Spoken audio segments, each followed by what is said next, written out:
let's wait to get the live stream going and we can begin.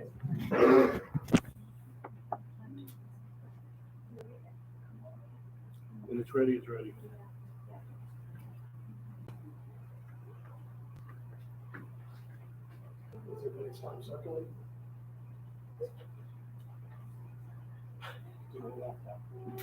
Okay.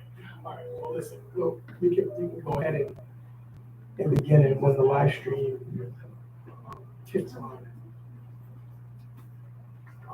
It'll begin recording.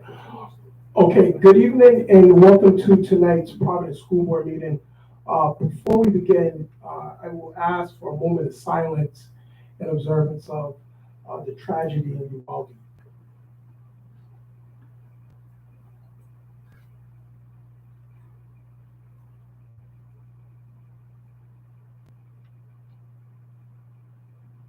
Thank you.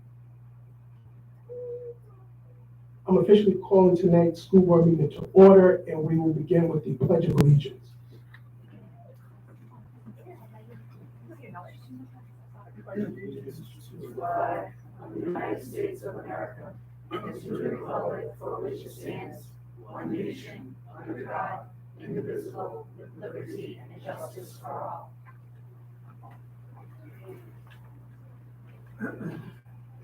Next on the agenda is the roll call. Mr. Ibiemi. Present. Mr. Nunes. Present. Mr. Stevens. Also will be late. Mr. Mahingalo. Should be coming. We have a quorum, sir. Thank you, Mr. Clerk. Next on our agenda is the superintendent's comments. Unfortunately, the superintendent is unable to join us this evening, and he will offer his remarks at our next school board meeting. Next on the agenda is the approval of the agenda. Is there a motion to approve the agenda? Motion's been made. Is there a second? Motion's been seconded. All those in favor signify by saying aye. Aye. Any opposed? Motion carries. Next on the agenda is recognitions. Recess Rocks RI Champion winner. We have Ms. Stewart here to present the recognition. Please take it away. Good evening. I don't think I'm on. Am I on? I'm on. Good evening. Hello, everybody. It is a great pleasure tonight that I share that we are recognizing Mary E. Fogarty Elementary School for their commitment and their dedication to ensuring that students engage in healthy, creative, and inclusive play during recess time. Fogarty was trained in the first year of the program in 2016 and really have been a gold standard for the district and also for the state. This evening, we'll be awarding John Passarelli and Ken Anderson as the 2022 Recess Rocks and Rhode Island champions. They are here tonight with their principal, Courtney Monteresi. Unfortunately, due to another commitment, their assistant principal couldn't join. But we also have Harley Van Dunk, who is a school counselor who supports the program with SEL. So at this time, I'd like to call Karen Weatherin. She's the co-director of the RI Healthy Schools Coalition to present the award.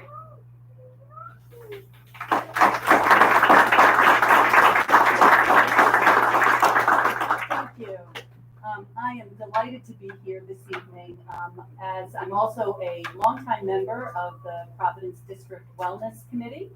We just had a meeting prior to this, and I'm one of the partners. Rhode Island Healthy Schools Coalition is one of the partners of Recess Rocks in Rhode Island, which is a partnership with Playworks of New England and Blue Cross Blue Shield of Rhode Island, who is the sole funder for 7 years now, which has made it possible for over 100 elementary schools in Rhode Island to go through this training for free.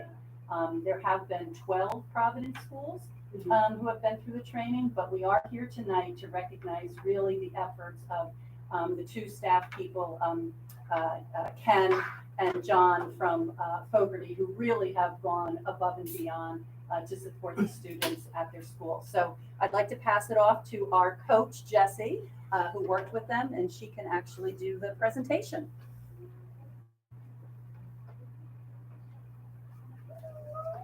Thank you. My name is Jessie Jasper. I am the trainer for Playworks New England, and I work with schools in the Recess Rocks and Rhode Island program. I'm excited to be honoring John Passarelli and Ken Anderson as two of this year's Recess champions. One of the most important lessons that we learned over the past 2 years is that school means much more to students and families than just academics. Schools provide a community of support for children, a chance to learn, grow, and connect with others. Mary E. Fogarty School is an amazing partner in play and recognizes the crucial skills that students learn from playing together and navigating the social interactions that occur on the playground. As mentioned, Fogarty was initially trained in 2016 in the first year of the Recess Rocks in Rhode Island program. John and Ken have been instrumental in sustaining the implementation of the program and building a positive recess climate that promotes student safety, engagement, and empowerment. They have led professional development sessions for Fogarty staff, selected and taught Games of the Month, and maintained equipment systems. They promote positive conflict resolution tools like rock, paper, scissors, so students are empowered to resolve conflicts, and they modify games to make sure that everyone is included. As Principal Courtney Monteresi summed up in her nomination, John and Ken embody leaders who do whatever it takes when promoting healthy minds and healthy bodies at Fogarty. So I'd like to thank John and Ken for all that you do to support safe and healthy play for the students at Fogarty. Thank you. Thank you.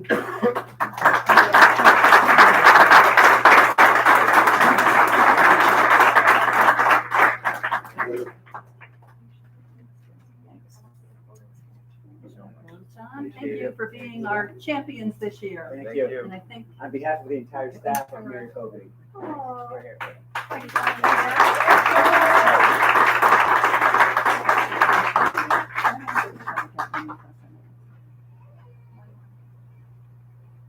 Sandra, could you just get one with us?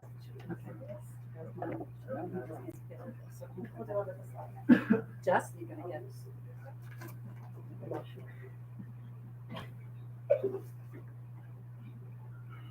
Thank you. Thank you, guys.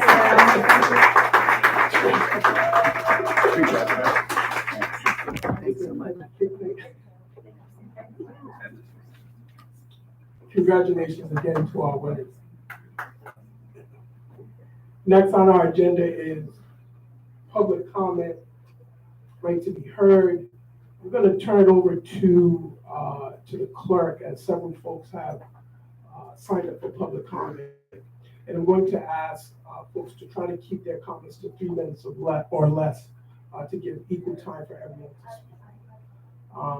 speak. Mr. Clerk, if you want to get us started with the first. Yes, Melissa Hughes has to be heard.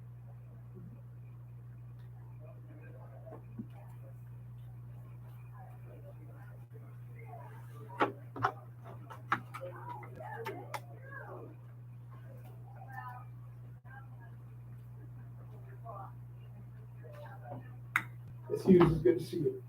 Yes, you as well. Good evening. My name is Melissa Hughes. I am a member of the Parent Advisory Council leadership team. I'm here in that capacity tonight to let you know that we had our final meeting of the Parent Advisory Council for the district last night. During that meeting, we had lots of updates and discussions around safety and security in our schools. As we took our moment of silence earlier tonight, we know that that's top of mind for parents and families. We also elected our leadership team of parents for next school year, which will now be made up of a full slate of 7 parents from 6 different schools across the district. Our membership right now is at about 28 or 29 of our 37 schools, so we're still looking for some representation from a few schools, and I know more information will be coming out about that soon. But I also wanted to take a minute to thank this board for making space for people to come and make public comment. It's wonderful to see such a crowded audience tonight, to see how many folks are interested and how important people know that it is to speak up for what they need and what they believe. And I wanted to mention as well that there was some legislation that is moving through the General Assembly that took an extra step today. That has to do with the governance structure of Providence Public Schools. And there's been some back and forth from different stakeholders about whether this legislation is helpful or not. But on behalf of the Parent Advisory Council leadership team, we just want to say that our primary focus is to make sure that parent and family voice doesn't get lost again in that shuffle. That we respect everything the school board is doing, that other groups like the district-wide advisory council are doing, and we're hoping that as we move forward, whatever the General Assembly decides outside of these walls for us, that we don't let that get in the way of our ability to work together as a community to give our kids the schools that they deserve. And so I just want to thank everybody on this board for their commitment to that. And I'm looking forward in the future to collaborating even more and thinking about ways that we can make closer relationships between the district-wide advisory council, the parent advisory council, the student advisory council, and this board. Thank you. Thank you, Ms. Hughes.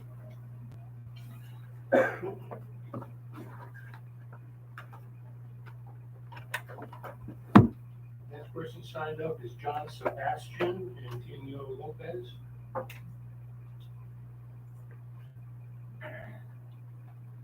Is it Mr. Sabat? Who did you?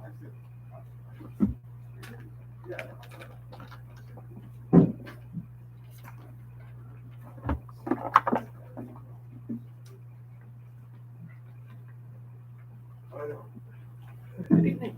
Welcome. Good. I think you'd be right over here. Thanks.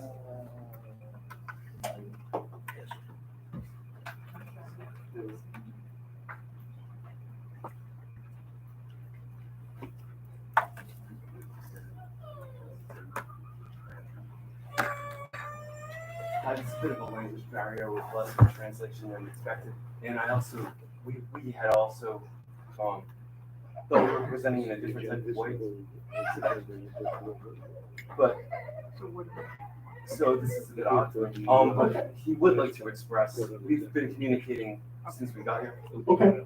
And we would both actually, I'm a teacher, and he's a former student. We would both like to express how much the program is helping certain people. And the program being A Venture Academy, run by Mr. Gallo. Okay. And I think that's like mainly what we, that's mainly what we're trying to say is just how much it's helped us. He would like to say that. We could give him a minute to speak, but he's also feeling sort of nervous because he was not prepared.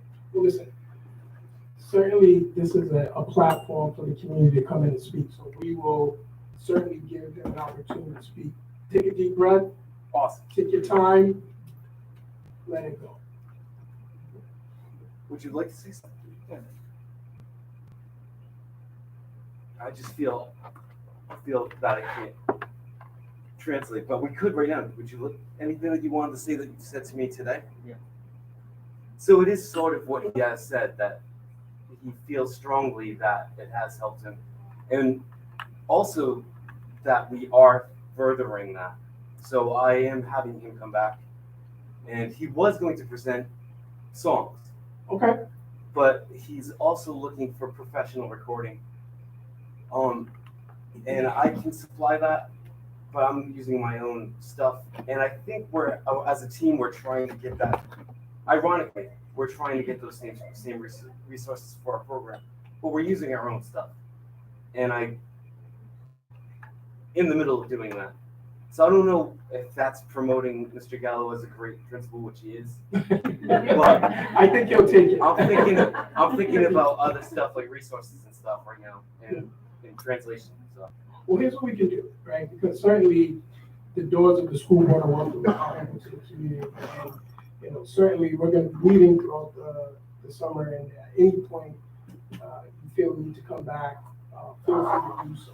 In the interim, if there are comments that you want to submit, you can also submit written testimony, and that will be read into the record as well. So there's several ways to do it.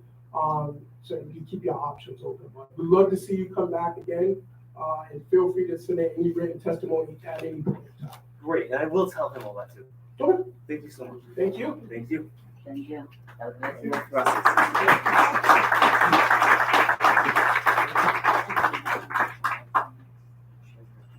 Yeah, sure.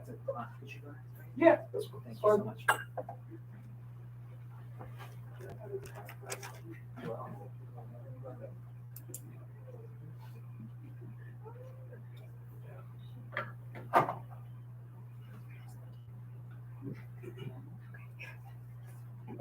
Hi, thank you for joining us. Hi, everyone. Could you just state your full name for the record before you? Absolutely, that's what Alexandria Gonzalez. Perfect. Gonzalez, feel free, take it away. I'm a parent and a resident of Providence. I'm also the founder and executive director of Gather Together United as One. So I have a few different concerns that need to be addressed. The first one is to be a parent and be in the meeting in regards to the incident at Nathaniel Green and hear the discord between the teachers, administration, and members of the school department and the state, let's say, against the mayor, and not only the mayor, but the chief's documents is highly concerning. A way to continue to keep us disenfranchised is to do so, right? So what needs to happen is there needs to be full accountability. The only way that we're going to get to accountability is by responsibility. And the Providence School Board has a responsibility to do a private investigation done by this school board. There are funds for this, right? The city has funds. I know the city has funds. So that is what needs to be done. If we allow the state to do their own review, you know what's going to come out of that review? Just like what comes out of every other review that needs to be done by their review. We don't have time to put our kids in jeopardy anymore. Now, I'm going to speak to something else. There's a severe disconnect between homelessness, what causes it, and why parents are not adequately getting services, right? I am a service provider and somebody who was homeless 10, 15 years ago. I had to leave the state of Rhode Island because to this day, there's nowhere in this whole state where women can walk up with their children and take a shower. So, by the grace of God, when I graduated SEG, the only reason why I won for first prize was because the now president of Citizens Bank, who was a Providence school teacher, allowed her children to bathe in the sinks prior to school. That was 7 years ago. So what's really going on, right? So the money, the McKinney veto money that I know the state and cities all received, where is it? Why aren't we retooling these systems that we don't actually have? So currently right now I have a Providence resident and her child that goes to Roger Williams Middle School in a motel with her other 3 children because CES, Crossroads, and the coalition can't do their job. It needs to stop and we need to keep our kids safe. So first, the thing that needs to be addressed is A, we as the Providence School Board, or y'all as the Providence School Board, need to do your own investigation. Hire somebody to do the investigation.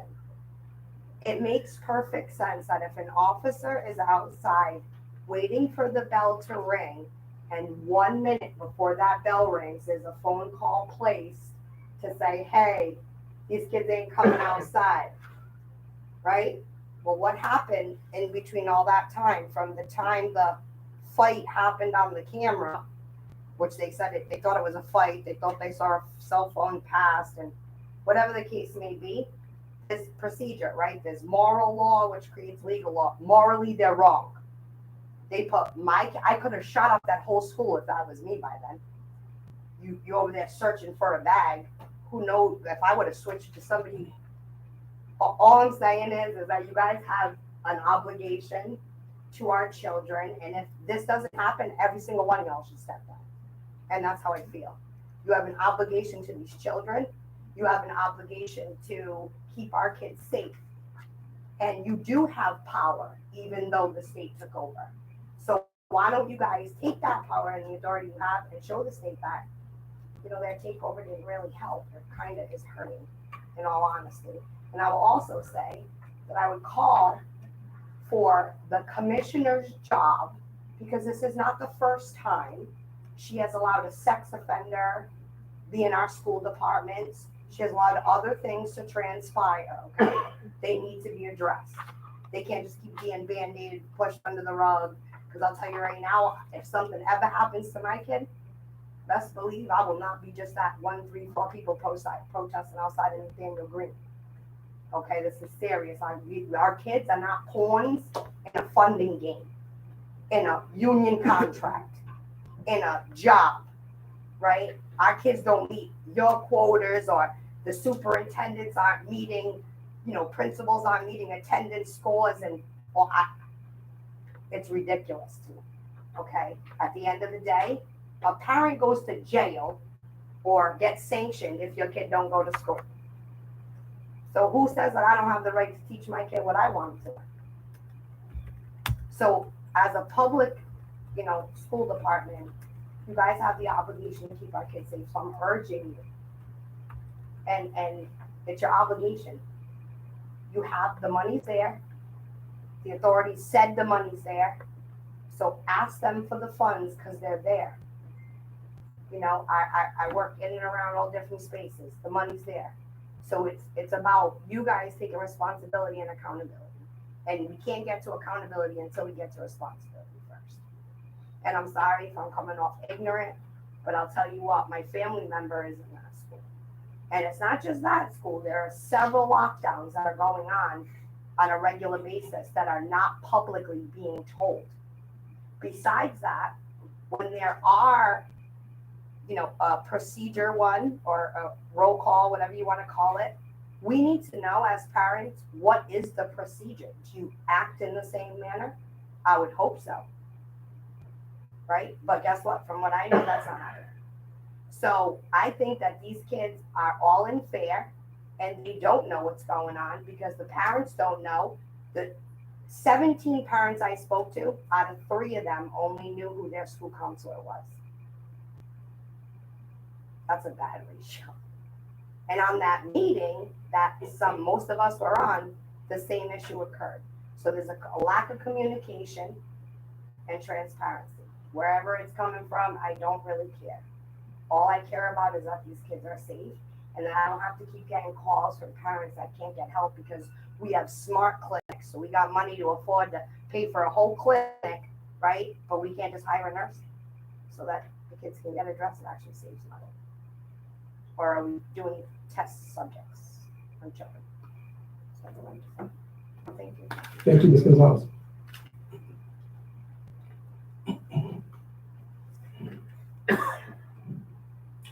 Is that it for Yes, sir, I know of no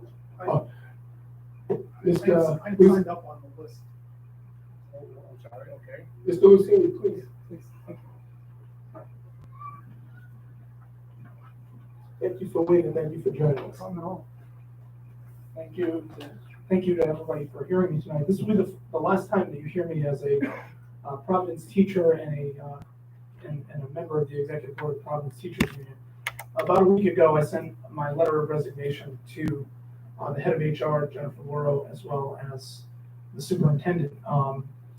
I recently completed a master's degree this spring and had an opportunity to advance in a leadership and opportunity at the statewide level, and decided that was the best choice for my family. So it was very difficult to pen that email after 14 years. I'm 35 years old. I've been in this position for 14 years, and I worked very hard in college for 4 years. So my quest to do this job here in Providence has been, the goal of my life for more than half of it. And over that time, I've had a very interesting relationship with this board. I've stood before this board when I was terminated without just cause, along with 2,000 of my closest colleagues. I was here in this room when the school board, against the community input, decided to close my school, Bridger Middle School. But I've also been here before this board for positive reasons. I've had the pleasure on 2 occasions to bring my musical performing groups to perform in front of this board. I've been here for nights where students of mine have been recognized, grants have been given, and there's been a lot of good. This has been a very emotional week for me in my building and also, to be honest, in my personal life. There's so much good that I get to see on a daily basis. It's incredible. And I think that if you ask any teacher or anybody that is student facing this district, there is something special about what I get to do every day.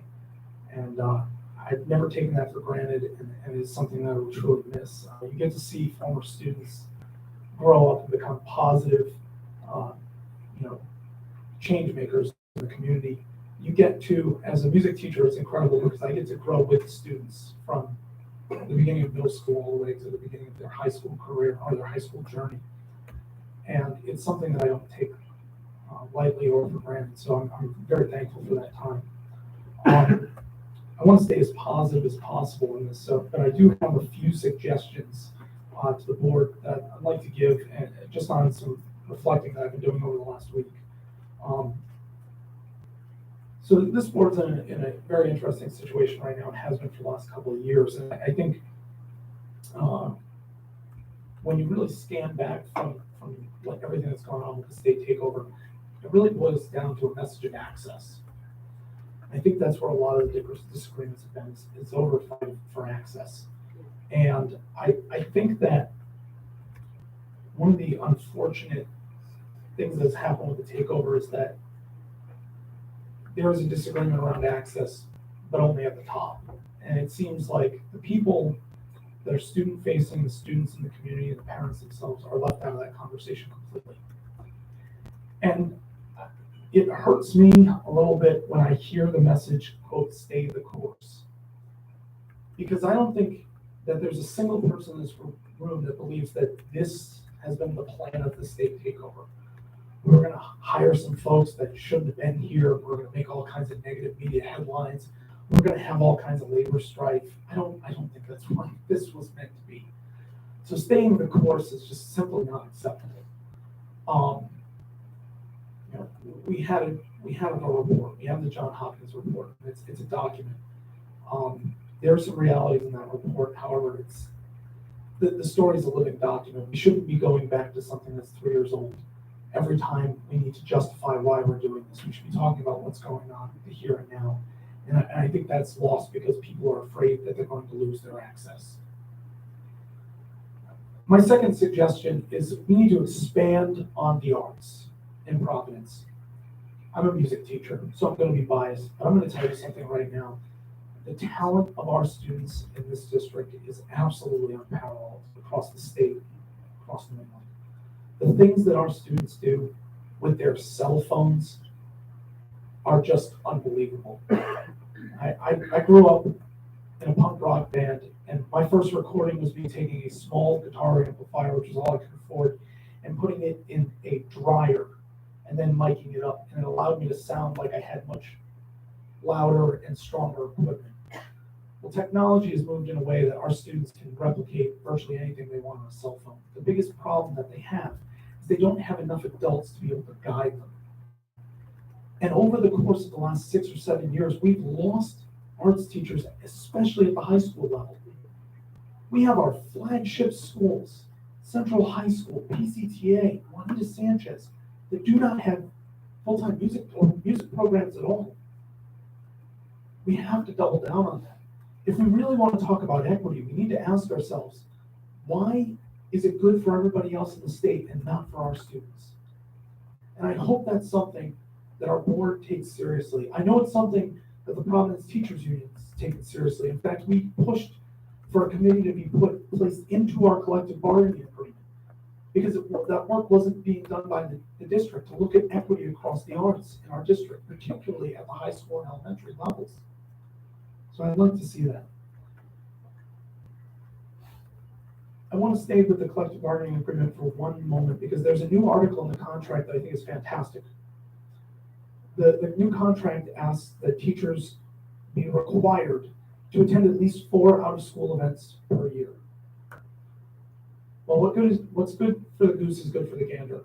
I think that should become a district policy. I think everybody employed in this district should attend a minimum of 4 out-of-school events per year. I can't tell you how far away this room and this meeting is from our students. From what my students see on an everyday basis, the conversations that we have here many times do not make it down to our students. And the individuals that set policy in this room, and the individuals that set forth presentations in this room, need to get to know our students. So I implore you to advocate, to get the individuals that are not student facing out in the community and out in front of our students. It needs to happen because there is a gross disconnect between people who do not face students in this district and the people that do. And I think that's a way that we can change that. Lastly, please listen to people that do face students and listen to the students themselves. There's so much that's missed. There's so many opportunities. And I hate to go back to it, but we had an individual employed in this district that shouldn't have been here. And when that individual was selected, there were teachers that they didn't have an avenue to go to. So they took to social media and they called it out. And then when the unfortunate situation happened, it was like everybody who was in power pretended like they had never heard about this. That's shameful. You know, we're all better than that.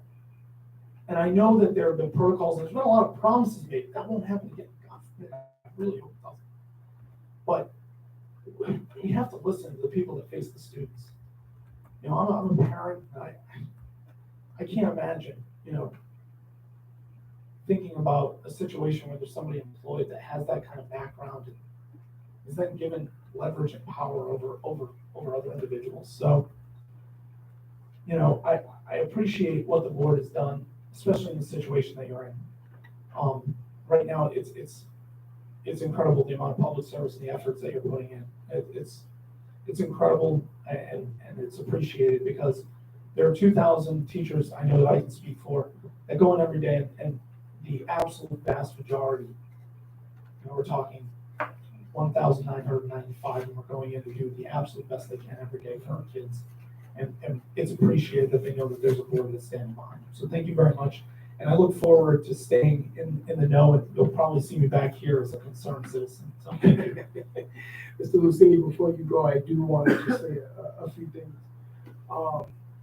First and foremost, thank you for your work with the district. Since I've been on the board, I've had got the opportunity to get to know you, to get to know your wife, who is also a dedicated PPSD teacher. And certainly, you know, I hear you in terms of the arts. As a fan of the arts myself, I think, you know, the theater program at Hope and others need to be, you know, revitalized and brought back because it does tap into the potential of our students. And it's just outside of the standard teaching and learning. So I hear you there and echo your sentiments.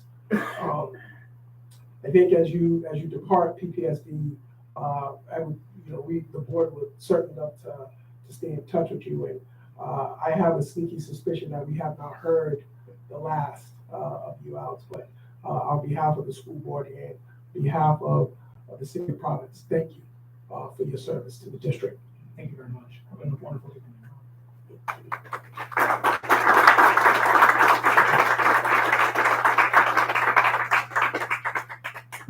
Mr. Clerk, does that conclude public comment? And is there anyone else that signed up for public comment that did not get a chance to come up and speak that would like to come forward?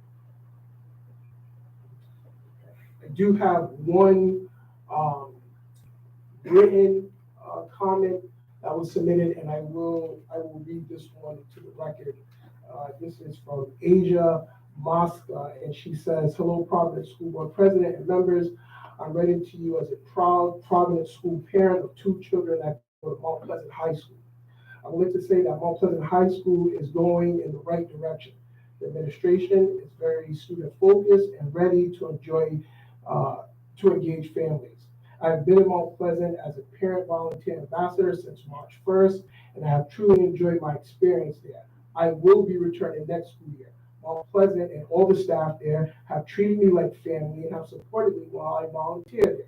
I'm grateful that my children go to Mount Pleasant High School and that I can give back to such a great school and its staff. Thank you for your time.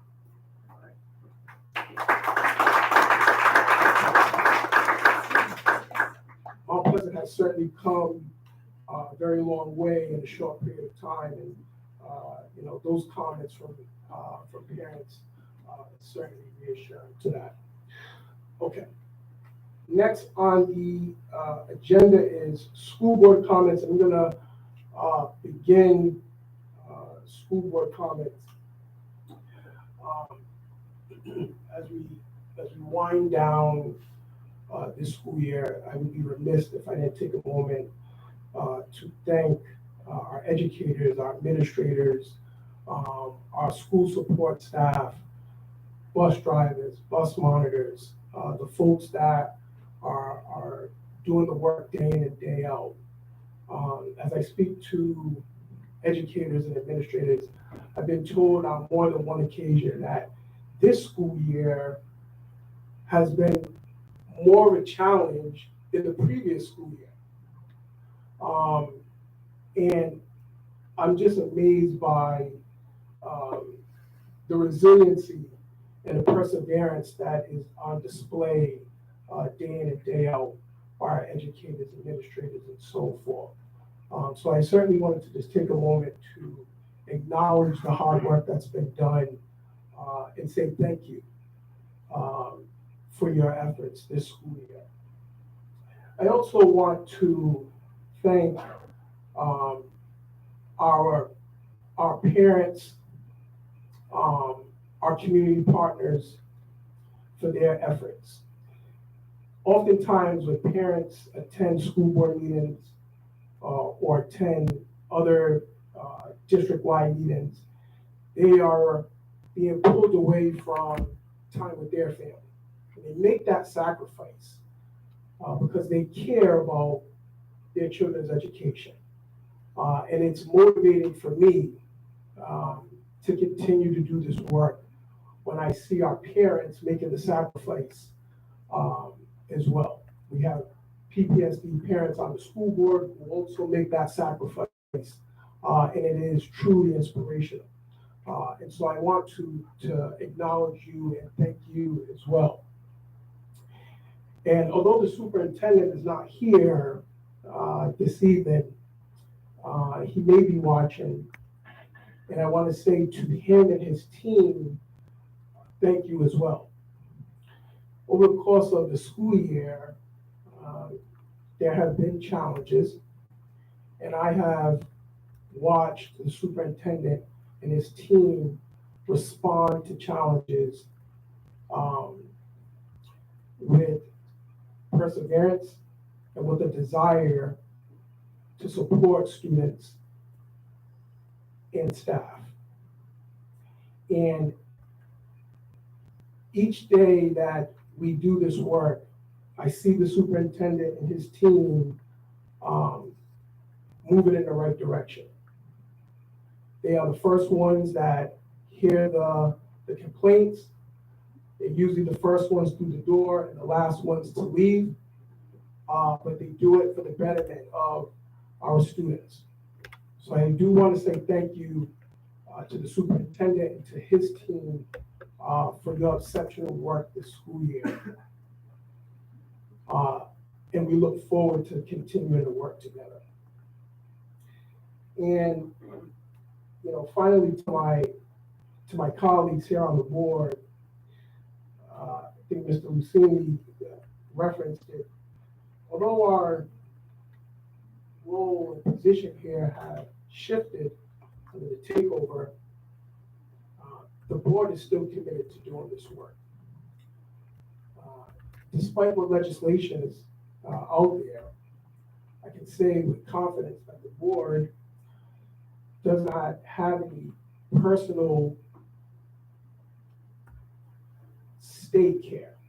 We are here to serve the the students of the city of Providence, and we're prepared to do so in any capacity that is given. Lastly, I'll say, with the tragedy in Uvalde, it has certainly turned our attention to school safety, and it should. We are obligated to ensure that students and staff are safe. We are obligated to ensure that parents have a peace of mind that their students are safe in our buildings. But the tragedy in Uvalde has also reignited the conversation about SROs in our schools. I'm going to take a moment to discuss SROs. As you know, the school board a few years ago passed a resolution calling for the removal of SROs to further study SROs. And we did so after several meetings with the community. So I thank my colleagues, Mr. Santal, Mr. Escobar, and a host of others who led that work. With the conversation at the forefront again, it's important that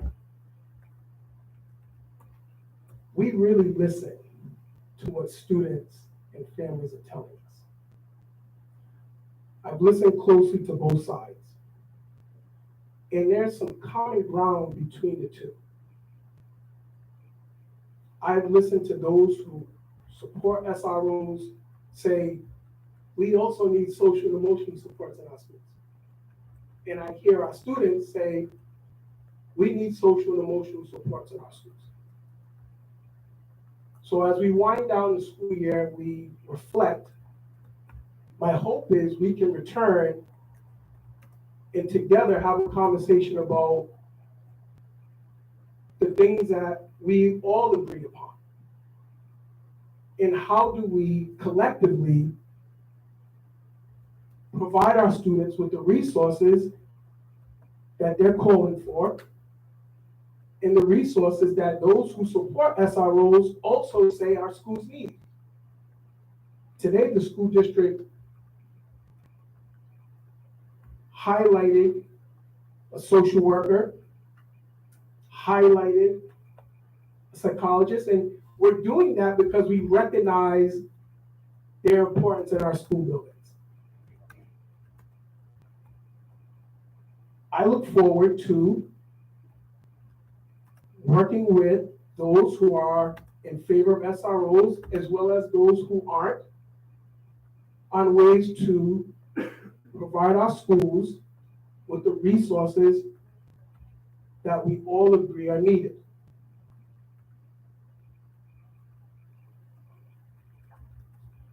I want to thank my school board colleagues for their work this school year, and we will not be taking the summer off. We will be here continuing to do the work, but certainly want to thank my colleagues for their support and their guidance throughout this school year. That concludes my comments, and I will open it up now to board members for additional comments. Dr. Santel. Hi, everybody. I just had one quick update I wanted to pass along. I think everybody in this room probably knows about this, but some of those listening or watching elsewhere may not. 3 years ago, my son and I were part of a group of Providence public school kids and parents from elsewhere in Rhode Island who became plaintiffs in a federal lawsuit, Cook v. Raimondo is what it was called when it started, to try and improve civics education in the state of Rhode Island, and in particular equal access to civics education, which is where it really pertains to us here in Providence. 1 week ago today, that case was settled with RIDE, and an agreement was reached. The commissioner was very, very supportive of the arguments we had made for the importance of civics in this time when our democracy is very much in crisis.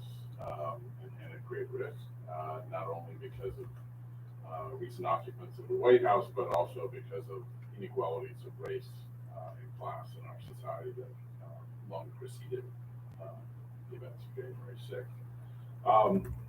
That agreement is a very hopeful sign.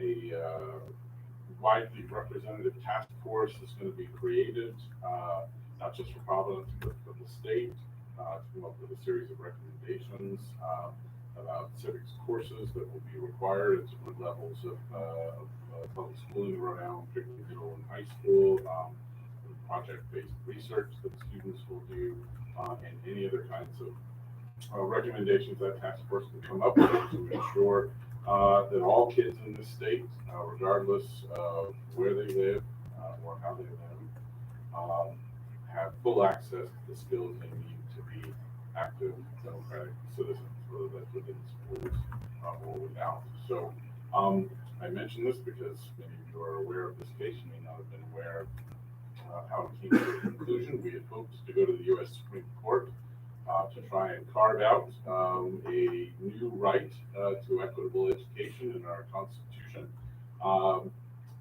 This Supreme Court doesn't seem terribly trustworthy when it comes to the expansion of rights, so we decided not to do that. But this settlement is a real win here in Rhode Island, but it's only a win if all of us exercise our citizenship duty and make sure it's taken seriously going forward. This isn't just simply a way to end the lawsuit. It is rather kind of the beginning of what comes next. And this will impact my son, your kids, and all those things. So, that's all I have to say.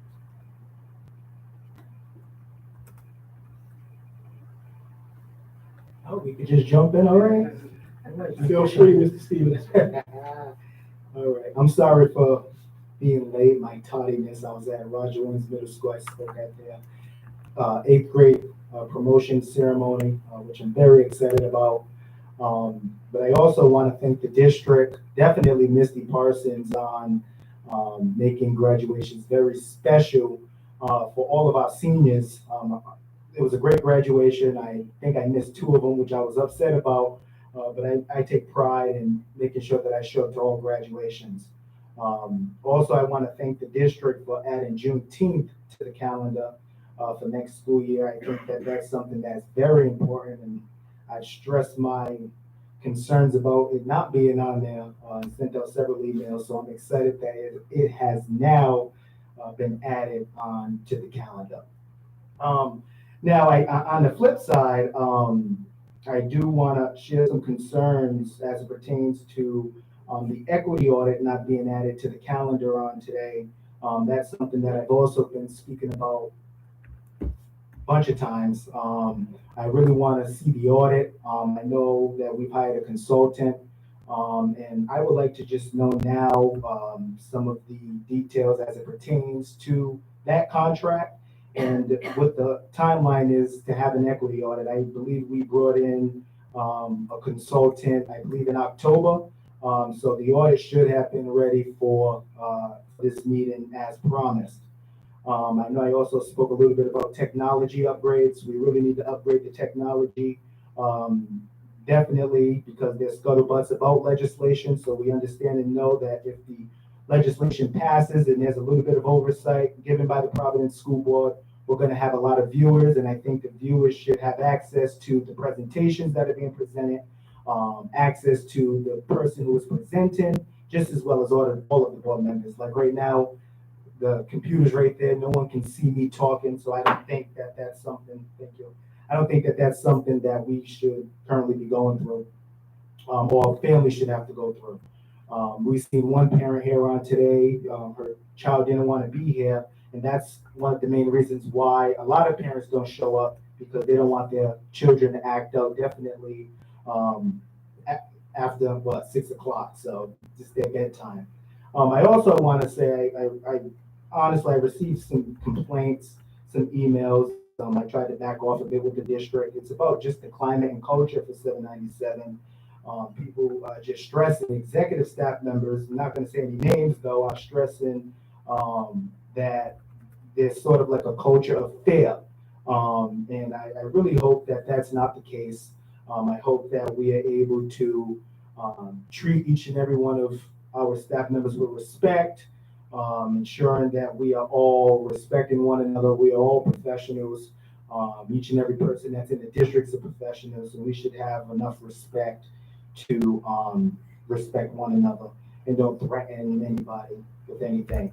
I want to also let everyone know that starting in July, I will be having some community meetings starting back up. I'll work with the district just as well as the school board on details of how it should be presented and how we should actually assist with those meetings. I just want to make sure that the community has even more access and letting them know that I'm here to support them. So there'll be more details as it pertains to that. I believe I sent out an email earlier today about the org chart, which I'm happy that you guys have given me. I think that this is something that's needed. I would say that there are two positions on here, which is the chief of equity and assistant superintendents that I think should report, this is just my suggestion, should report directly to the superintendent. Because in most companies, chief of equity and assistant superintendents in a lot of districts report directly to the superintendent and not the senior advisor. So I just wanted to just address those concerns because I've never heard of something like that. So that's just something I want to say. I know also there was a little bit of scuttlebutt about me running for like city council. I plan not to run for city council. I'm staying on the school board the next 3 years. So yeah, you guys will see me around. But I do want to thank the district though. I really do. You guys have worked hard throughout this year. Things haven't been perfect. I haven't been perfect. Nobody has been perfect, but I truly appreciate the hard work and dedication. I'm happy with a lot of individuals in the district that have been promoted. I think we got to just continue to focus on equity, bringing in people of color, and I think we will be in good hands. But yes, I don't want to take up too much of your time. We have a jam-packed agenda, but I do appreciate all of you. I appreciate all of my colleagues. You guys know I don't always agree with everyone, but we all stick together, and that's all that matters. And we're going to definitely work together in the next coming years. So thank you all, and enjoy the meeting. Thank you, Mr. Stevens. And I just want to add that Mr. Stevens has asked repeatedly for the presentation on equity. And it seems like we have a commitment from the district that we can anticipate that presentation for our July meeting. Okay, so I'm hoping that we'll finally be able to have that presentation. Like Mr. Stevens, I am also curious as to that presentation and what will come next as it relates to equity here in the district. Thank you, Mr. Stevens. Are there additional comments from board members? Mr. Escobar. Yeah, I'll be very quick. I just wanted to say, as school year finished, President Thomas, I just wanted to thank you for your leadership during a very unique time in the Providence School Board history. I think you've been able to navigate the board, the takeover, and looking to just bring us forward together and not have a lot of division. So, just going where you started to where we're at, I just want to say as a board member, I'm very thankful for your leadership, very thankful to be part of this board and all of these colleagues. Mr. Stevens, very inspired by your continued energy, advocacy, engagement. Just really excited to see you grow into this community role, even when you ruffle feathers every once in a while. But I think that shows how much of an independent board that we are, and we always look to sort of find consensus and not beholden to the mayor or any other entity, right? We're 9 collective, we are 9 independent individuals that come together to move forward for our families and our students. And just, Vice President Garcia is not here, but really appreciative of being on this board. And as we look for the future of Providence and the governance structure that we look to have, there's very few, in terms of cultivating a governance structure that really represents the city and is looking to move forward. This is a great example here, what we have, in terms of the talent, the experience that exists within the board, the independent thought that exists here. So I'm hopeful that we can do a lot of great work as a full board going into future school year. So just wanted to say that, really appreciate being on this board, and excited for the future. Thank you, Mr. Escobar. Are there additional comments from school board members? Okay, there being none, we will move on to the next agenda item, which is school board updates. And I assume I will pass it over to my colleague, Dr. Santal, to provide any updates with regards to the policy committee. Update will be brief. I don't believe we've had a committee meeting since the last school board meeting. We have one set for next Wednesday, and we will meet in July as well. Next Wednesday, we're going to be looking at the draft of a pandemic mitigation policy. So we'll be looking through the details of that. We'll be looking through, y'all may remember we had, or were supposed to have the first read of a homeschool policy at the last school board meeting, but essentially just due to a kind of unintentional snafu, we were not able to put it on the agenda and talk about it for first read. So the policy committee will give that once over before we bring it up to the next school board meeting. And we're going to begin a very important conversation for the board, and I think ultimately for the present and future governance of the Providence Public Schools, about our bylaws, which may seem like a very minor thing to look at, but it really is not. The bylaws of the school board in many ways are the social contract that binds us together. It talks about what our mission is, how we relate to one another, and what our goals are for the future. We had a very productive, I thought, retreat a month or so ago that got us moving in that direction. I hope to use the next two policy committee meetings, the one next Wednesday and then the one I believe it's on July 13th, for us to have as much of a kind of collective discussion as a board about those bylaws as open meetings law and forms and so forth, Robert's rules of order allow us to do. So we also are moving forward on hiring a school board services and policy coordinator, which and other school board will be involved as well. So that's it for the policy coordinator. Perfect. Thank you, Dr. Santal.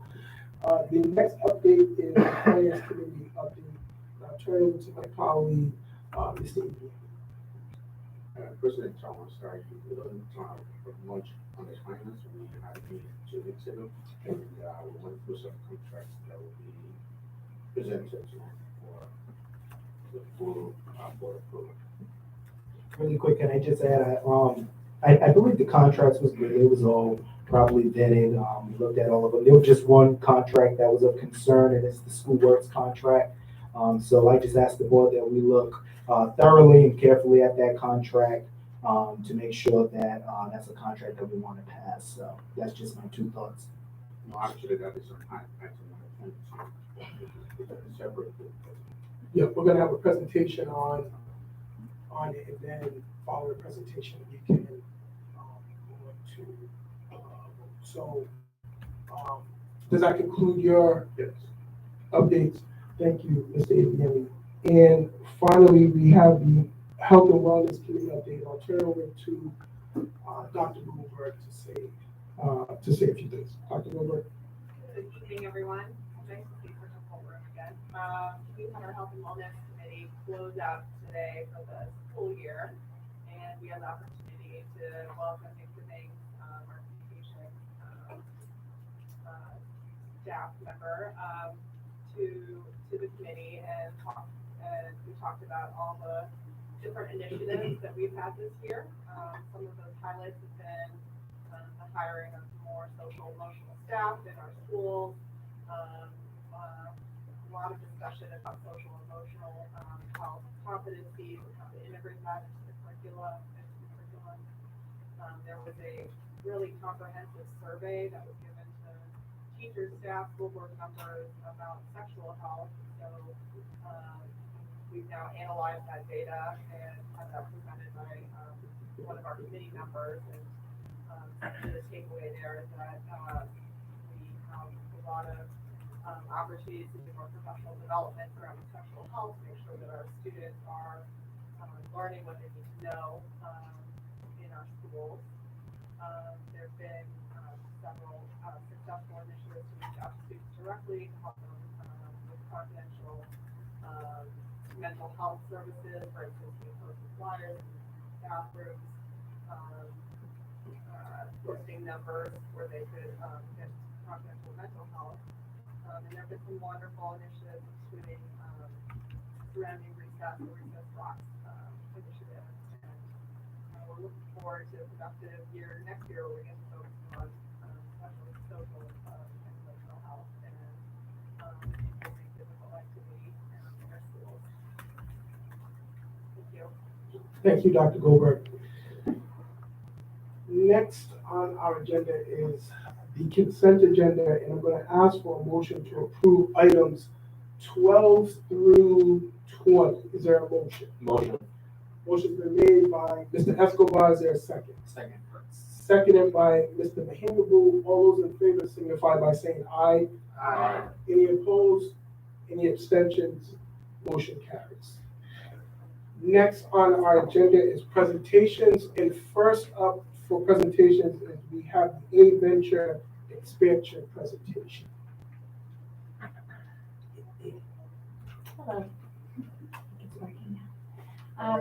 Hello, everybody. We're really excited to share with you our A-Venture Academy expansion.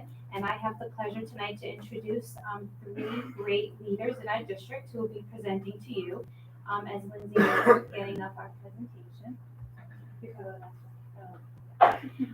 So we tonight have Mr. John Gallo, who's the director of A-Venture Academy, who will be joining us. Scott Sutherland, who's the executive director of secondary schools, and Soledad Barreto, who is the director of newcomer high schools. And I was thinking, how can I best introduce them? And there are 3 words that come to mind with each of these leaders. And I think one is they're out-of-the-box thinkers. They're really true leaders, but most of all, they put kids first. So I'm really excited, and I'd like to call them up right now so they can present to you.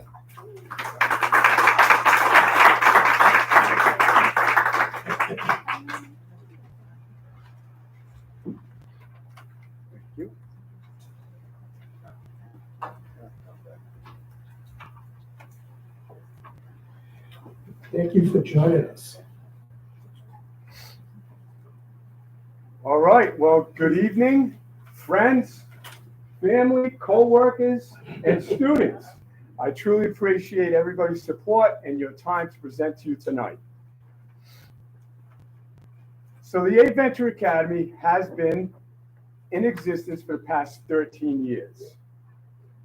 Under this current administration, we have been able to add different levels to the program.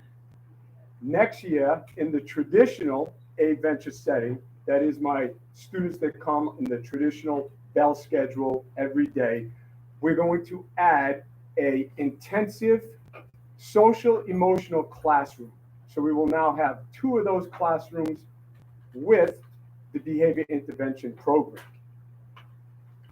The next part of the program that is new and exciting to introduce is the Academy will become a network of resources and opportunities for PPSD middle and high school students who are struggling academically, behaviorally, and or with attendance in the traditional setting. This learning community will provide struggling students with an alternative credit-bearing program so that they may plan for post-secondary or career opportunities. The Academy's environment will model restorative actions and interactions with an emphasis on social emotional learning, good mental health, in order to meet the social and emotional learning and psychological needs of our students. The Academy will be staffed with trained teachers, social workers, psychologists, school counselors who are steeped in restorative practice and understand the social and emotional learning initiatives. The Academy will encompass the traditional A-Venture Academy, the A-Venture Middle School, a district restoration team, and the overaged undercredited program, including the newcomer program, and a restorative center. Under this current administration, with Joan Jackson, we have been able to create the overaged undercredited program and pilot this year an evening academy. The evening academy started this May. We were able to sign up 42 students in 3 days that were in need of credit recovery in order to reach graduation this current academic year. Prior to that, we started with 66 students, and we currently are servicing 250 students that meet that overaged undercredited criteria. An alternative option for the students who are overaged and do not have enough credits to graduate. Students participate on a rotating basis and are members of the Adventure Academy. During this past year, the Academy remained at capacity for the entire year. This program began in October. The Academy focused on student support and was able to service those 250 students. Students participated in the program are working to find jobs, internships, and externships and become qualified to be out into the workforce or go on to continuing ed and be college ready. The Academy will also serve as a transitional program for overaged undercredited students who are transitioning back to Providence School Department from outside placements. SEL and mental health will be addressed through academics and in partnership with school-based mental health agencies. During the evening program, we're calling that our 8 to 8 program. We also would like to serve 3 meals a day. This past May and up to tonight, we've been serving students. We've been working with them, providing dinner, and also coaching members of our football team and other athletic organizations at Central High School who need tutoring. I'd like to introduce, do you have any questions? I can take a few questions or I can pass on to Soldat for our next slide. Well, let's jump in here and see if board members have any questions. Are there any questions for Mr. Gallagher? I can take them now or at the end, wherever you prefer. Okay, well, if no one has any questions, please, let's. Oh, yeah, please. So my question is regarding the credit recovery. Does it happen also in the summer? Yes, sir. So we were able to keep our overaged undercredited students, the ones who did not meet that graduation requirement, we've kept them on our roster and we're rolling them over into our summer program. We also secured internships for 18 students who will be participating in a training at Rhode Island College and then going out to their internships. Our other students will be coming into some non-traditional summer hours, and we will continue to work with those students. We have 132 students identified and signed up already. Another question. So let's say if we'll be receiving a lot of students from different countries, also a lot of refugee youth here in our district. My question is like how, if they arrive here in the summer, can they participate in the program? Yes, sir. If we can get them signed up and reach them in time, absolutely. My door is always open. I turn no one away, and I meet students where they are, and I try to bring them where they need to be at all costs. That's exactly how he is. This is how he is. That's how Mr. Principal, I can't lie. You're one of my, and Scott, you're not a principal no more. You're one of my favorite principals. Every time I visited Central, I'll go and see 360, and the way you are just engaged, and I know we're not done with the presentation, but I just have to say this, the way you are engaged with the students, the staff members, the families, it's remarkable, and I truly do appreciate the leadership. I really do. I appreciate that. I appreciate your support. Thank you. It helps, be able to complete the work. Thank you very much. Talk to the newcomer. Sure. All right. So in addition to what Mr. Gallo said, we're going to be adding the newcomer component to the program, specifically designed to reach our most vulnerable multilingual learners who have had limited or no formal schooling prior to coming to the U.S. and are overaged. We're going to be focusing on ensuring that they get the foundational literacy skills that they need so that they can access the curriculum.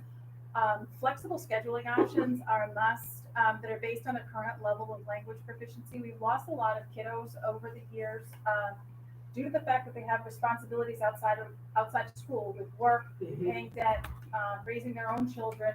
So creating those flexible options, but also knowing that we are taking into account their language proficiency and building out schedules that ensure that they're acquiring the English that they need. We're going to be building out these monitoring programs so that we ensure that students are getting what they need, and if they're not getting it, that we're making the adjustments so that they're making the progress.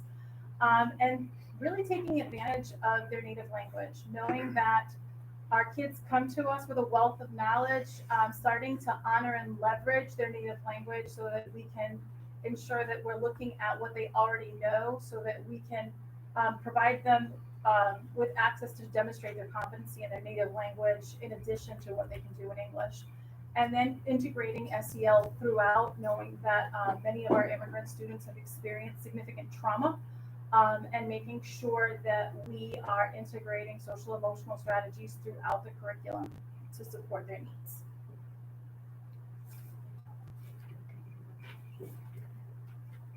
I would like to talk to you about the Restorative Center.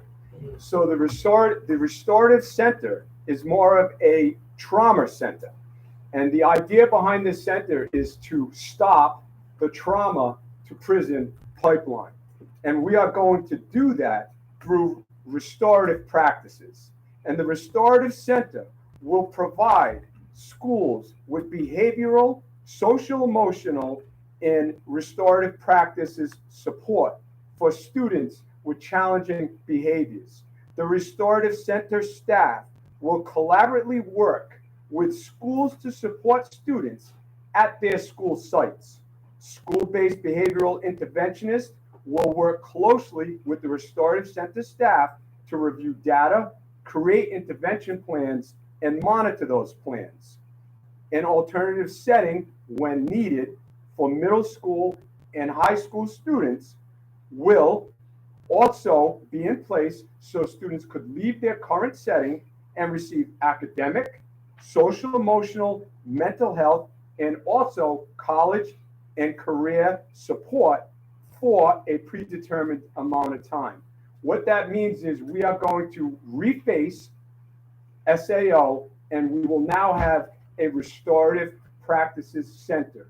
The goal is to hire 42 restorative practices specialists and embed them into the school, trained in the RP, so they can be our first folks on the ground to start delivering trauma care on scene. We will work in the school to repair using our circles and try to get students back into the classroom rather than remove them from their academic setting. If we need to have a more therapeutic circle and take this outside of that current setting, we will be able to set up times, bring in all folks that have been affected by whatever trauma went on that day, and we can bring in community members, family members, all students that are involved, and we will work with them through a restorative practices circle to heal whatever trauma took place. Those behaviors manifest themselves in many different ways that we have all seen across our district. And our goal, again, is going to be repair and get away from punitive measures, time sentences, suspensions, expulsions. We want to work with our youth, our students, and get them back into their academic classrooms when they're ready and we have helped to curb that trauma and have them ready to return to their schools, their home schools. Now, I know it's not going to be easy. It's a mindset that we're going to have to change across the district, starting with our top leadership and principals in every building. And I am ready and willing and look forward to that challenge. Now, will it work overnight? No. Are there any silver bullets in my sleeves? No. But I promise I will work tirelessly and endlessly to make that happen. In the event we come across a student who is severely struggling with behaviors inside, outside the classroom, in the community, and we have lost the student, and we're working to try to bring the student around and heal those wounds, we have created a venturing forwarding board. And the forwarding board will meet monthly and as needed to hear cases and find alternative ways to assist students who find themselves unable to meet restorative expectations within the Student Support Academy and its multiple resources. The Venturing Forwarding Board is meant to be the final opportunity for a student to restore peace and move forward with education on a positive and effective path. The Venturing Forwarding Board hears cases presented exclusively by the Venture High and Venture Middle Restoration team. So that would be our last resort. We would come to folks that have volunteered for this board and want to be part of this board and hear our most troubled situations, and we will be able to talk, be transparent, and ask for advice on how we should handle this next level of offense that occur in our community and inside of our schools. And I look forward to rolling all of this out with the support of everybody in this room. Dr. I was about to say Dr. Gallo. Hey, you can go with that. I was about to reference your mom, Dr. Gallo. For those of you who are not familiar with Dr. Gallo, certainly served here as interim superintendent. So certainly it seems like serving PTSD is part of the Gallo family business.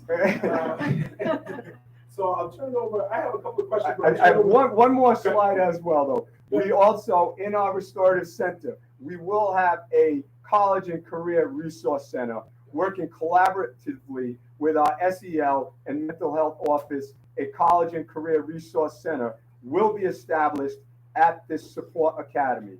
The resource center will assist students and families with college exploration, the college application process, and applying for financial aid. Once established, the center's goal will be to provide a network of supports to encourage students with college exploration. Now, at this time, if anybody has any questions, I am ready and willing.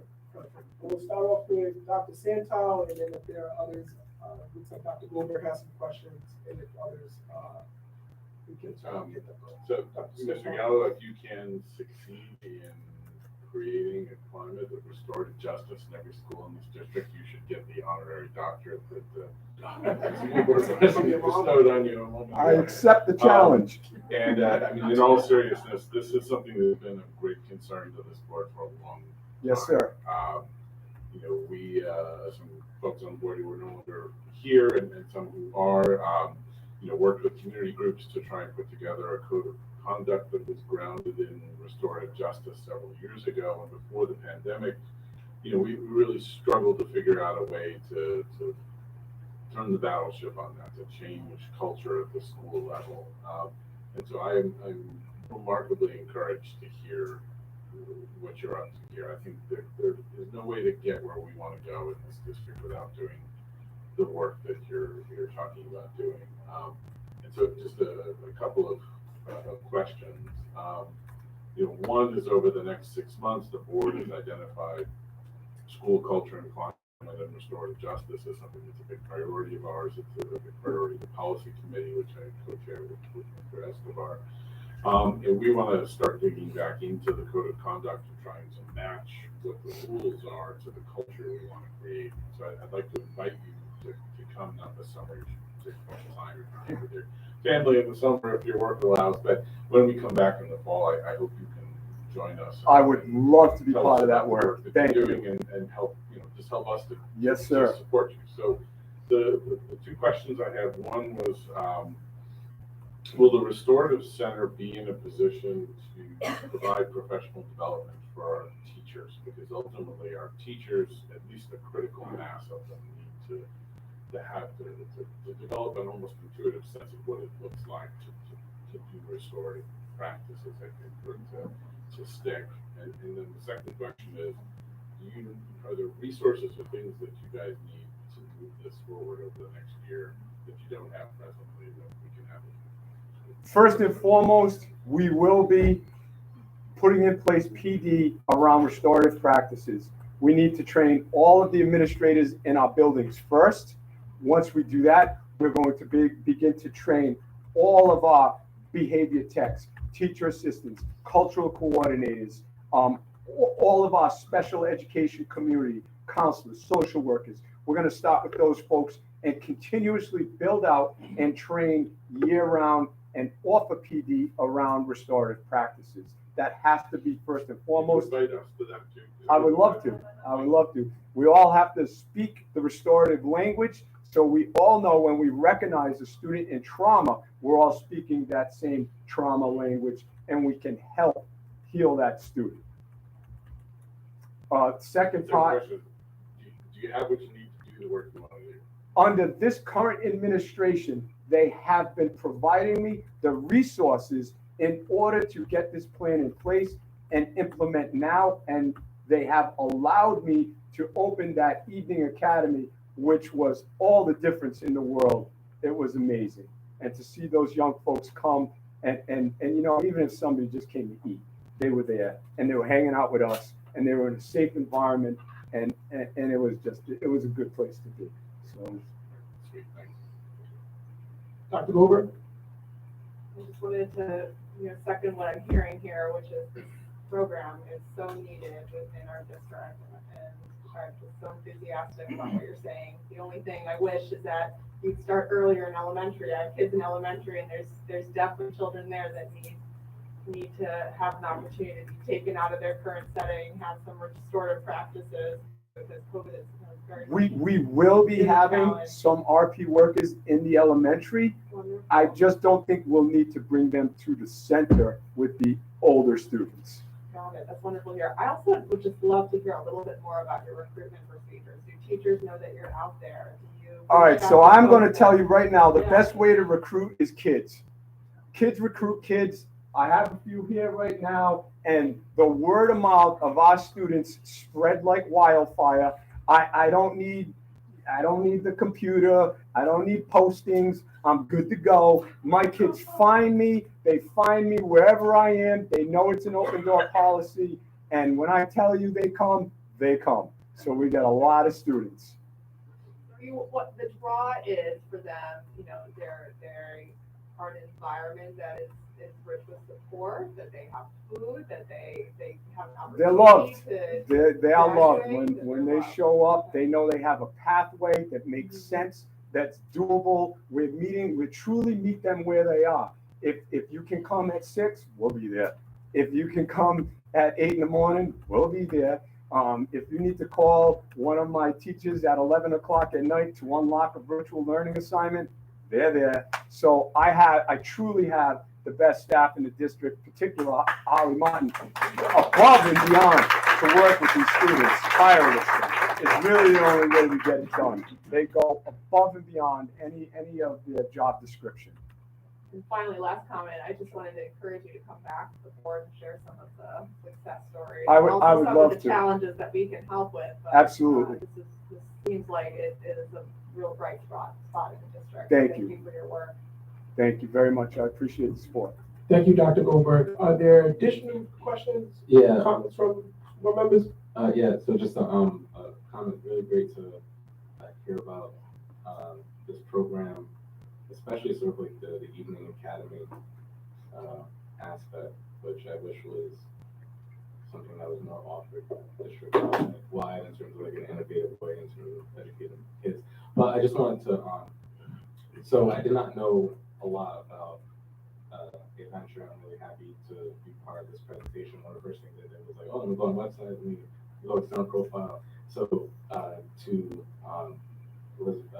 Goldberg's point in terms of, students are recruiting, but I just wanted to make aware that our resources for nonprofits, especially, a mission that you're looking to do and you are doing with your students in terms of improving, websites, social media, and stuff like that. And happy to be a connector for either heavily discounted services around websites or there are programs out there for nonprofits in terms of individuals volunteering to build websites. One of the things I saw is, there's an article about students fundraising. They were fundraising, right? Yes, sir. Yes, sir. So, it seems like there's a lot of great stories to tell coming through, and even though the word of mouth is traveling, for a lot of individuals, like Google's the first thing to go find something, and we'd love to just see a greater external presence. So just happy to be connected to sort of resources. A lot of individuals who want to volunteer their time to improve things like that, or there's opportunities to do that. So happy to speak offline, but I just wanted to. Thank you, and I appreciate that offer. I'll be calling you. Additional questions, Mr. Nunez, did you want to jump in? Yes, thank you. I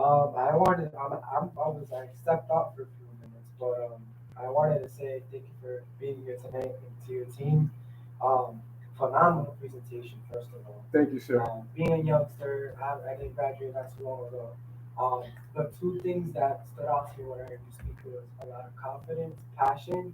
The two key words you said was trauma and punitive. A lot of students, when they get in trouble or having trouble at home, they get the punitive side of it because it's connected to trauma. And having this adventure program, being extended to the middle and the high school level, I think that's just fantastic. It made me want to go in there and just turn the clock a little bit back and say, oh, I need to be part of this program. But the fact that it's available from 8 a.m. to 8 p.m., that's huge. Because a lot of students, even in the academic year, wake up late or go to school late. So the fact that you have that open door policy, the fact that, and shout out to the students who are here. Thank you for coming to tonight's board meeting. Really appreciate that. It just shows that the work that you're doing is showing and it's going to pay off. And I'm really, really excited to see the work that you and your team will continue to do. And these are the resources that a lot of the schools definitely do need, especially for the Providence community in general. Our schools have always shown trying to have that connectivity with the students. And the fact that you have students here tonight, like I mentioned before, it shows. And I want to thank you, Mr. Gallo, and your team for being here today. A fantastic presentation. And then great news that I want to be real good. I failed to mention too, we also had a revolving graduation this year, and we graduated 113 overage undercredited students this year alone. We've been doing some small revolving graduations. Our largest was this last one with Central High School. I'm hoping to have another one in early August, and I promise I will not forget to invite anybody on the board.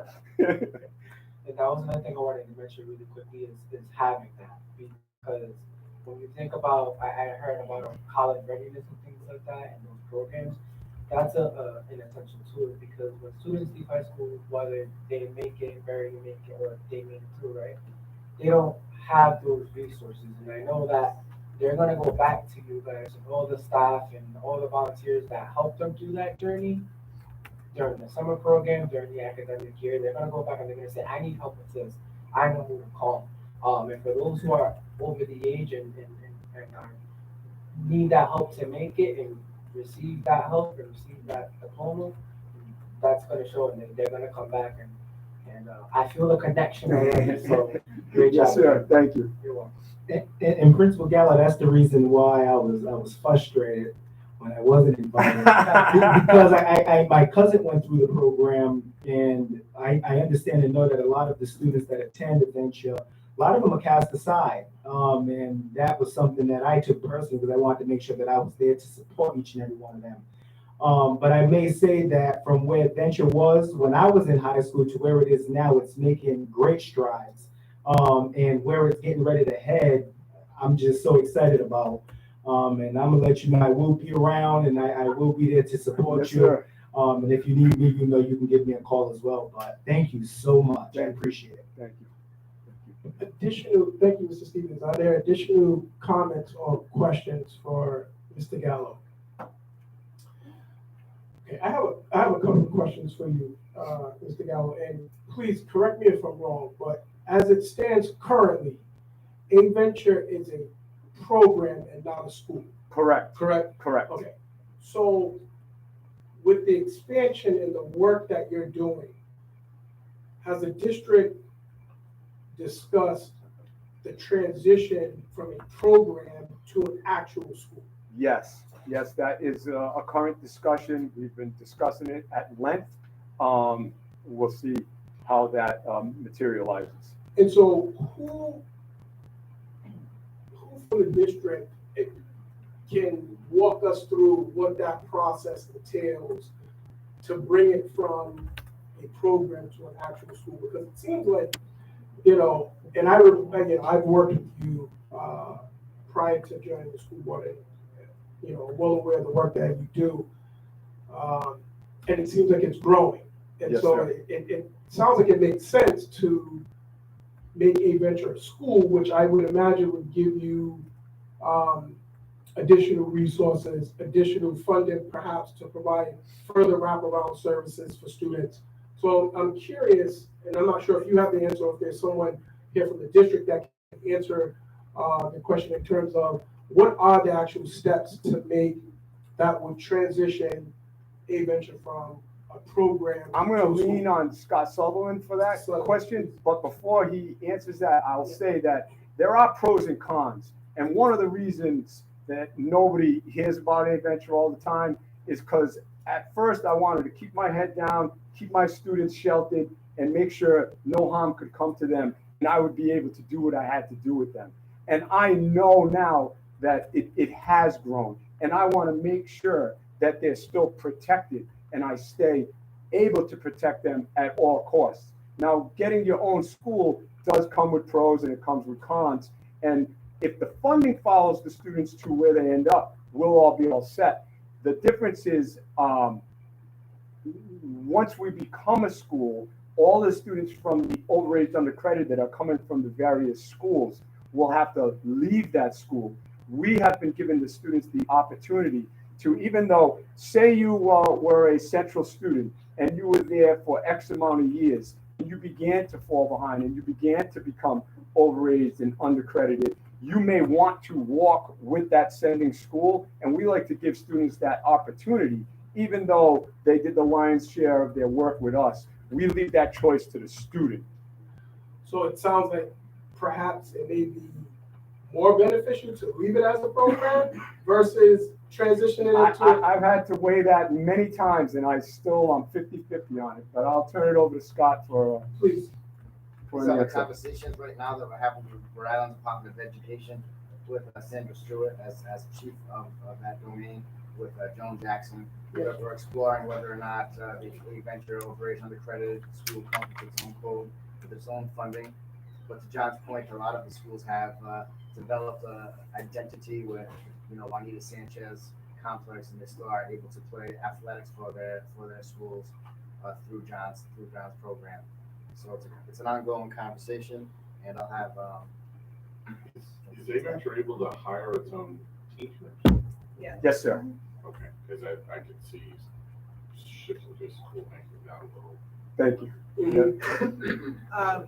Just one of the other things that just to think about in consideration with the cohort graduation rates, the advantage when a student, let's say from one of the other high schools, comes over, and then we can get them back on track to graduate on time, that rolls into the cohort graduation rates from each of the sending schools. Okay. So, once they come in, if they come in as a ninth grader, and then they move to, if they were moving out of that program, that changes the cohort graduation rate immediately. We can provide the support that they need, and then they can graduate with their class. It does impact the school and the STAR ratings as well, on school improvement. So they're working to meet meet the students where they are. And some of them they might only need to get the support for 6 months, and then they get themselves back on track and they can go back into school. So there are pros and cons to both.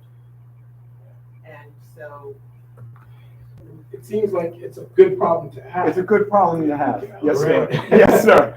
And I wasn't saying it to suggest that a venture needs I to totally transition understand. from Yes, sir. a program to a school, but it's good to hear that that there are conversations The idea weighing is on that- what yes, the pros sir. and cons are. I think that you will be effective in either platform. It's more so just thinking through what would be the most effective intervention for students. Yes, sir. Okay. And then my second question for you is with regards to the restorative program. You mentioned that the goal is to hire 42 specialists. 42 restorative practices specialists.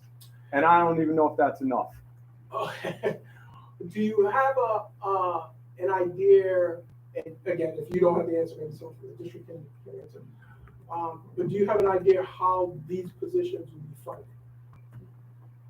Because we are using our ESSER dollars presently to fund these positions right now. But we are also, as we start transitioning into student-based budgeting and looking at what our school models are, ultimately going to be, these are going to play a critical role in future building into the school-based budgets.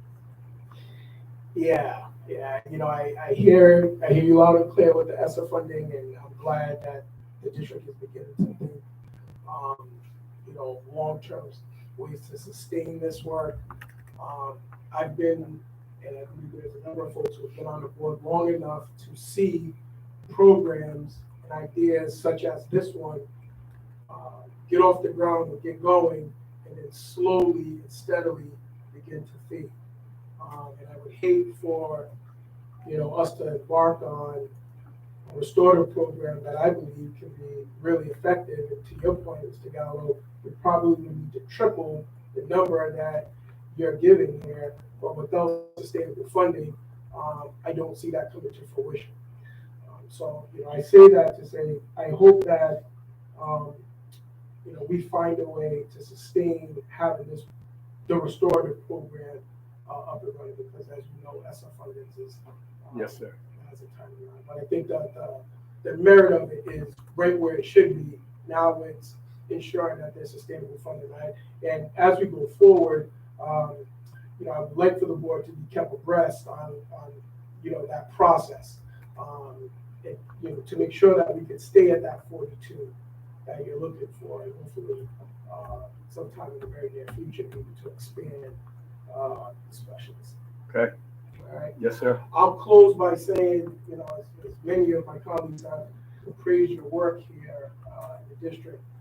Prior to joining the school board, I was working as a case manager at Family Services, and I worked with a number of at-risk students.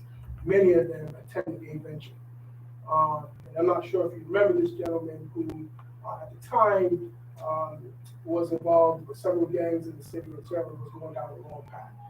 John connected him to a couple of police officers to assist him. 2 years ago, he graduated from the police academy and is now a police officer here in Providence. This young man was on his way down the wrong path, met you, and turned his life around for the positive. So the work that you do is certainly commendable, and you have transformed the lives of many, many young adults here in Providence. So I want to thank you and certainly give your mom, Dr. Gavin, who's out in the country, still working, our best. We'll do. And I appreciate all of your time tonight. Thank you very much. Appreciate it. Thank you.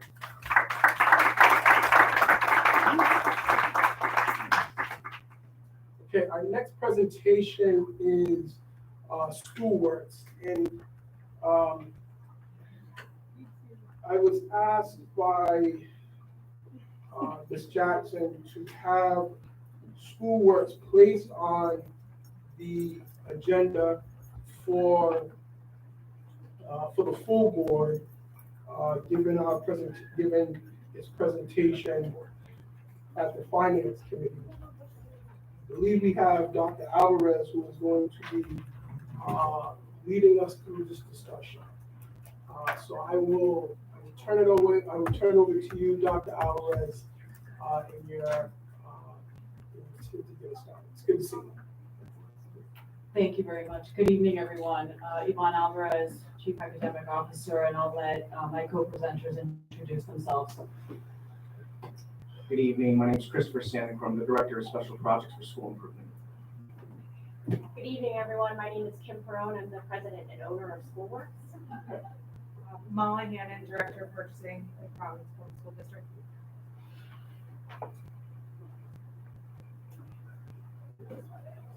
So first, I want to thank the board for allowing us to share this presentation this evening. We presented this at the Finance Committee meeting at the request of the board, and we want to really share an overview of what the questions were from the last board meeting in terms of the involvement of Spring Point, as well as the purpose of using Schoolworks as our strategic partner.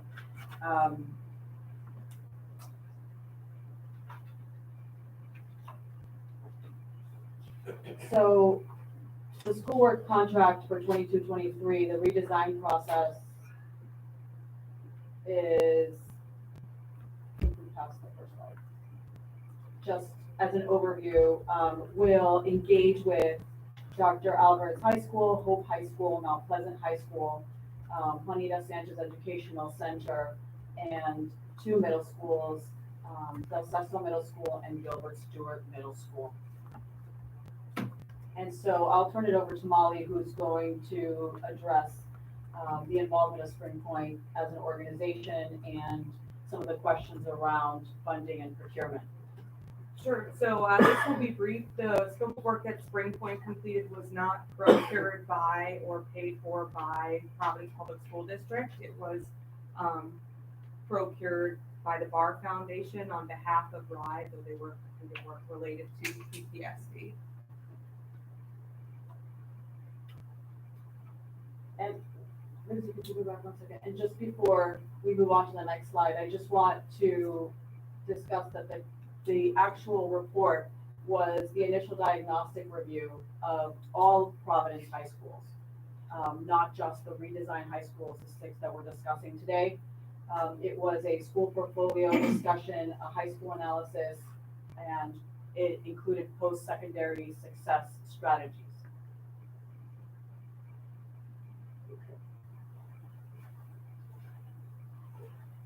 So the Spring Point reports and documents were generated from quantitative data analysis. So they looked at all of the student achievement data. They did classroom observations and some focus groups with stakeholders and administrators. And they did not fully address all the steps that are required in redesign, which I'll go over throughout this presentation. Reports and documents still remain in draft form and were only shared with school leaders and central office personnel, many of which who, as you know, have transitioned out of the district and out of the school sites since those reports were actually completed. The Spring Point deliverables are a resource for the strategic partner that we would like to choose, and for fundamental changes in education, obviously, since we have gone through a period of significant change in the way we deliver instruction since 2020, as well as have new leadership teams in our schools. So in launching Redesign beginning 22-23 school year, we would need to consider several things. So not only the learning loss experienced by students by not having face-to-face instruction, the turnover in school leadership, the academics, really looking at what is effective and tier 1 instruction. All of the redesign plans were really paused until there was a clear vision and mission for those and the structure of the plan in order to implement that plan for the 6 redesigned schools. So multiple data has been collected each year by the district to assess learner needs, but that is typical of what all districts do, right? We collect a lot of quantitative data to assess where students are experiencing learning loss and learning growth. The recommendations from the Spring Point reviews are 2 years old, and we're not solely focused on the 6 redesigned schools, as I said earlier, or the redesign process. Spring Point was not commissioned to provide continuous improvement or redesign implementation to support the district and school leaders as recommended by the Every Student Succeeds Act as a school partner with a proven record of accomplishment that's actually in the ESSA document, which is linked to this slide, to help improve low performing schools. So what is actually the process of redesign? What does it entail so that we all have a clear and common understanding? The Rhode Island ESSA State Plan requires the following. So the LEA, meaning us, PPSD, redesign plan, states that there have to be several steps met in order to meet redesign. One is a needs assessment, which can be done. We've done needs assessments internally. We've also done them with other strategic partners, vendors. And as you know, we have reports from many organizations that have data to the improvements that are needed within our district. But this also requires a plan development, a plan approval by the school, PPSD, and RIDE. It also includes endorsement by the Community Advisory Board, school implementation, and routine monitoring and reporting, which is almost a program evaluation, which requires a year-long process of feedback, continuous improvement, monitoring, and realignment of instructional focus. So Spring Point conducted the needs assessment based on their rubric, not necessarily the rubric that is required by the U.S. Department of Education. They collected the data based on 2019 FTE, and the quantitative and qualitative analysis that they had was developing a future plan recommendation, but it did not conduct all the additional steps required in the first bullet to fully develop, redesign, and implement, report, and monitor. So we, as a district, require an experienced and knowledgeable education strategic partner to accelerate the redesign process while building, off of the previous data, as you indicated. What are we doing with that data that we already have, right? Are we just not looking at it? Of course, those are part of the documents that would be turned over to the strategic partner in the recommended phase 1 of the contract, and Chris will discuss that in a moment. So that data would also be the purpose of launching Redesign for Successful Outcomes. And so I'll turn it over to Chris for the actual outline of the contract. So again, these are 6 schools that are eligible for redesign. It's 2 middle schools and 4 high schools. Go to the next slide there. And so we're looking forward to partnering with Schoolworks, which is an education organization based in Massachusetts, and they've partnered with RIDE's Office of School and District Improvement for a few years now.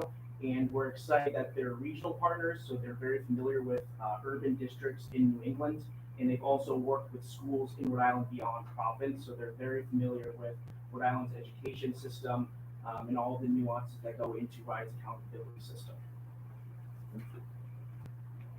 So the objectives of the partnership are really in 3 key buckets here, which is 1, supporting the district to develop a responsive redesign innovation office that will allow us to continually support these redesigned schools as long as they're identified as status and to get them into successful redesign plans and models. And the second part is supporting PPSD to develop redesign plans for schools, and including input from school leaders, educators, and community members. And the second part of that is the most important, which is actually implementing those redesign plans. And they'll be providing support both to the district and to the school level to make sure that there is clear coherence on what the redesign plan is and how it will be implemented to improve outcomes for students and teachers.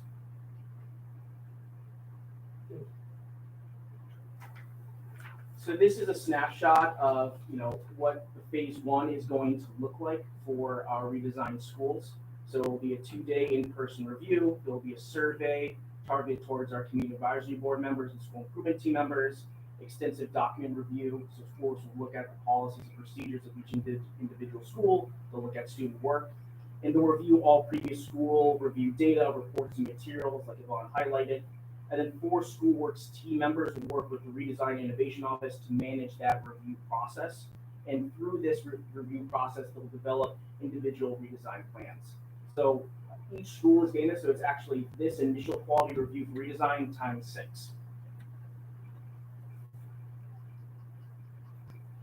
So phase 2 of that work is broken into 2 pillars. On the left, we have the district level. So SchoolWorks will be supporting, Yvonne and I and other folks who are going to join the redesign team to support these individual schools with task oversight and management.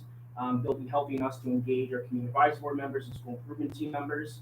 And then for the school level, they'll be meeting bi-weekly through that implementation phase, providing virtual in-person support, classroom observations, virtual support sessions with the SchoolWorks facilitator. And for the Redesign Innovation Office, they'll be helping us to provide that on-the-ground support. So that could be, ensuring that we're doing professional development, finding the right space to innovate a lab for, a new classroom, finding ways to implement that program on the ground at a daily level. So if you could actually go to the next slide, because I feel like it's very good to visualize it too. So what we have here is, what the redesign project team is actually going to look like. So the project will be overseen by one project manager from the SchoolWorks side, and I've been informed that that individual is a Providence Public Schools grad, which is really exciting. And so I'll be working with that individual with Yvonne's guidance to manage all the SchoolWorks processes in both phases of the SchoolWorks and redesign process. And then each individual school is going to have a planning manager that you see on the 3rd row there. And those individuals are experts in their field. They've done design work before, they've done turnaround work before, and based on the redesign plan that's concocted, they'll actually have they'll be very well versed, whether that's some type of IB program or dual language program or something else. And so the project teams for each school will be staffed, as I said, with those qualified specialists, and individual project team members will be assigned to various school review teams and decision-making teams. And these may overlap. You may have one project planning manager that's overseeing, 2 schools, but they're going to try their best to give them their each individual support tailored to that learning community. And with that, I'm going to turn it over to Kim. Great, thank you both. And I'm here just to give you a little bit of insight as to our background at SchoolWorks, what it is that we do, a little bit about our expertise, and answer any questions that you might have about our company. So SchoolWorks has been around since 1998. We're approaching our 25th anniversary, and we've been doing this work for a really long time. We provide a continuum of services, as it demonstrates on this slide, but everything is really truly anchored in that quality review component. And usually we start there because we need to learn about the schools in which we'll be working before we can help them move forward. We heard the previous group talk about meeting the students where they're at. We meet our schools and the districts where they're at. So we will begin, as Yvonne and Christopher stated, with a quality review at each school, as well as some quality review components of the district's work as well. And then from there, we're going to use that information to engage some of those leadership supports. As we do look in the pillar under leadership supports around strategic planning and school and district improvement planning.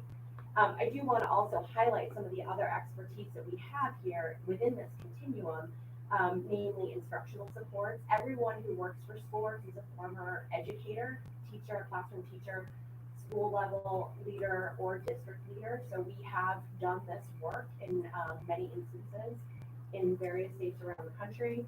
And we understand instruction really well. We understand instructional models really well and academic program models really well.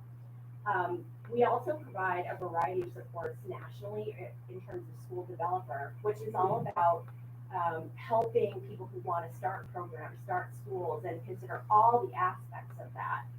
And on the far other end of the spectrum is what our accountability services are, where we really look at assessment oversight.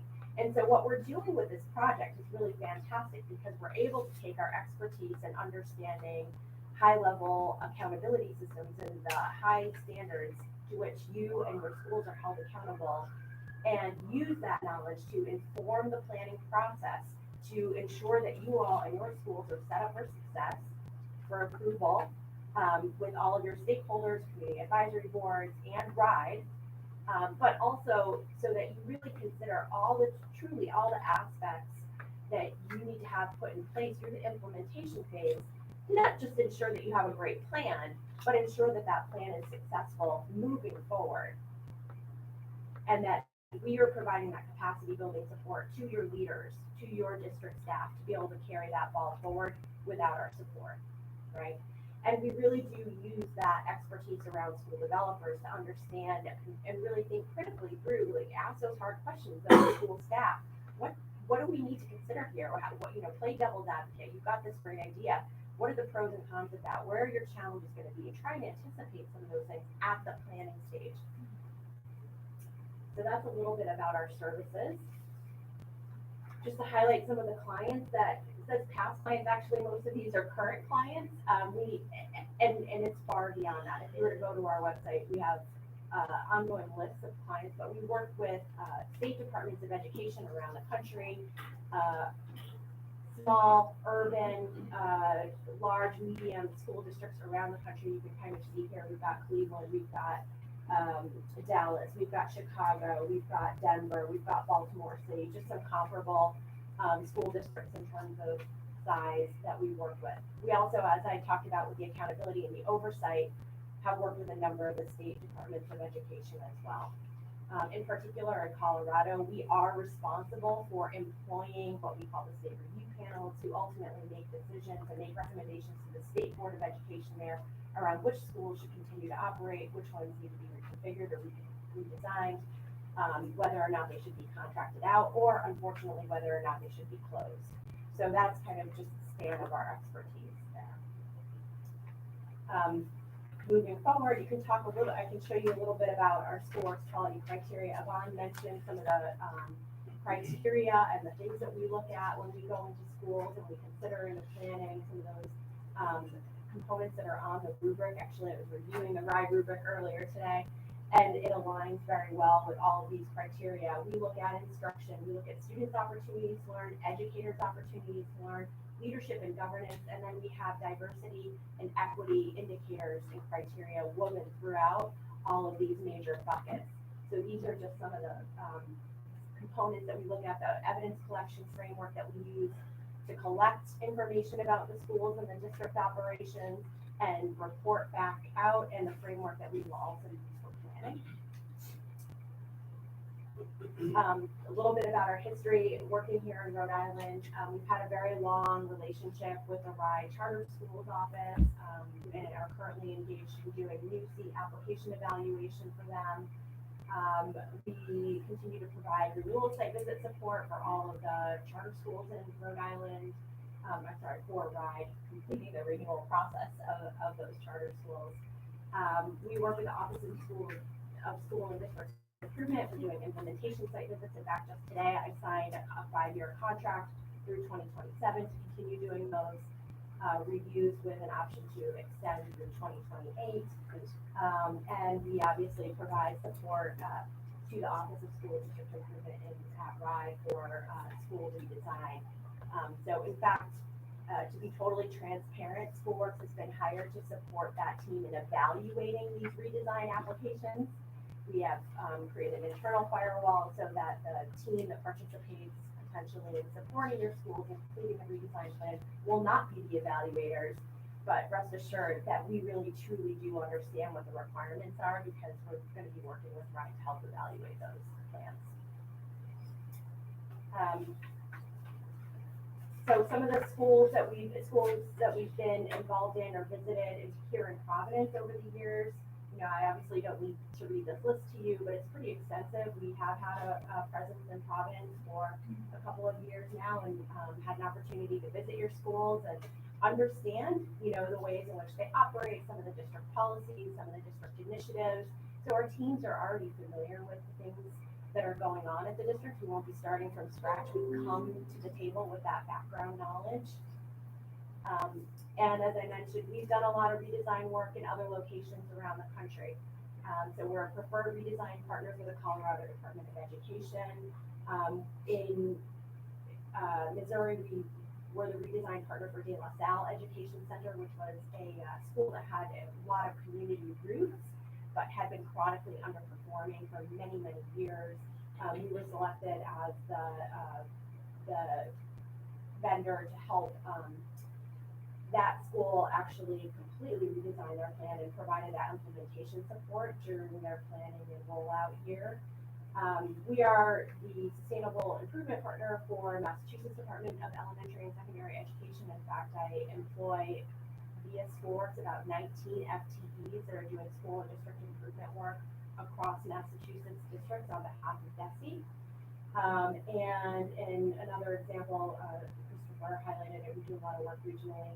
We're a qualified improvement partner for the Peter and Carmen Garcia Buck Foundation, which is based in New York, but also has a very strong presence in Connecticut, and are partnering with doing redesign and school improvement work in 2 schools in Connecticut.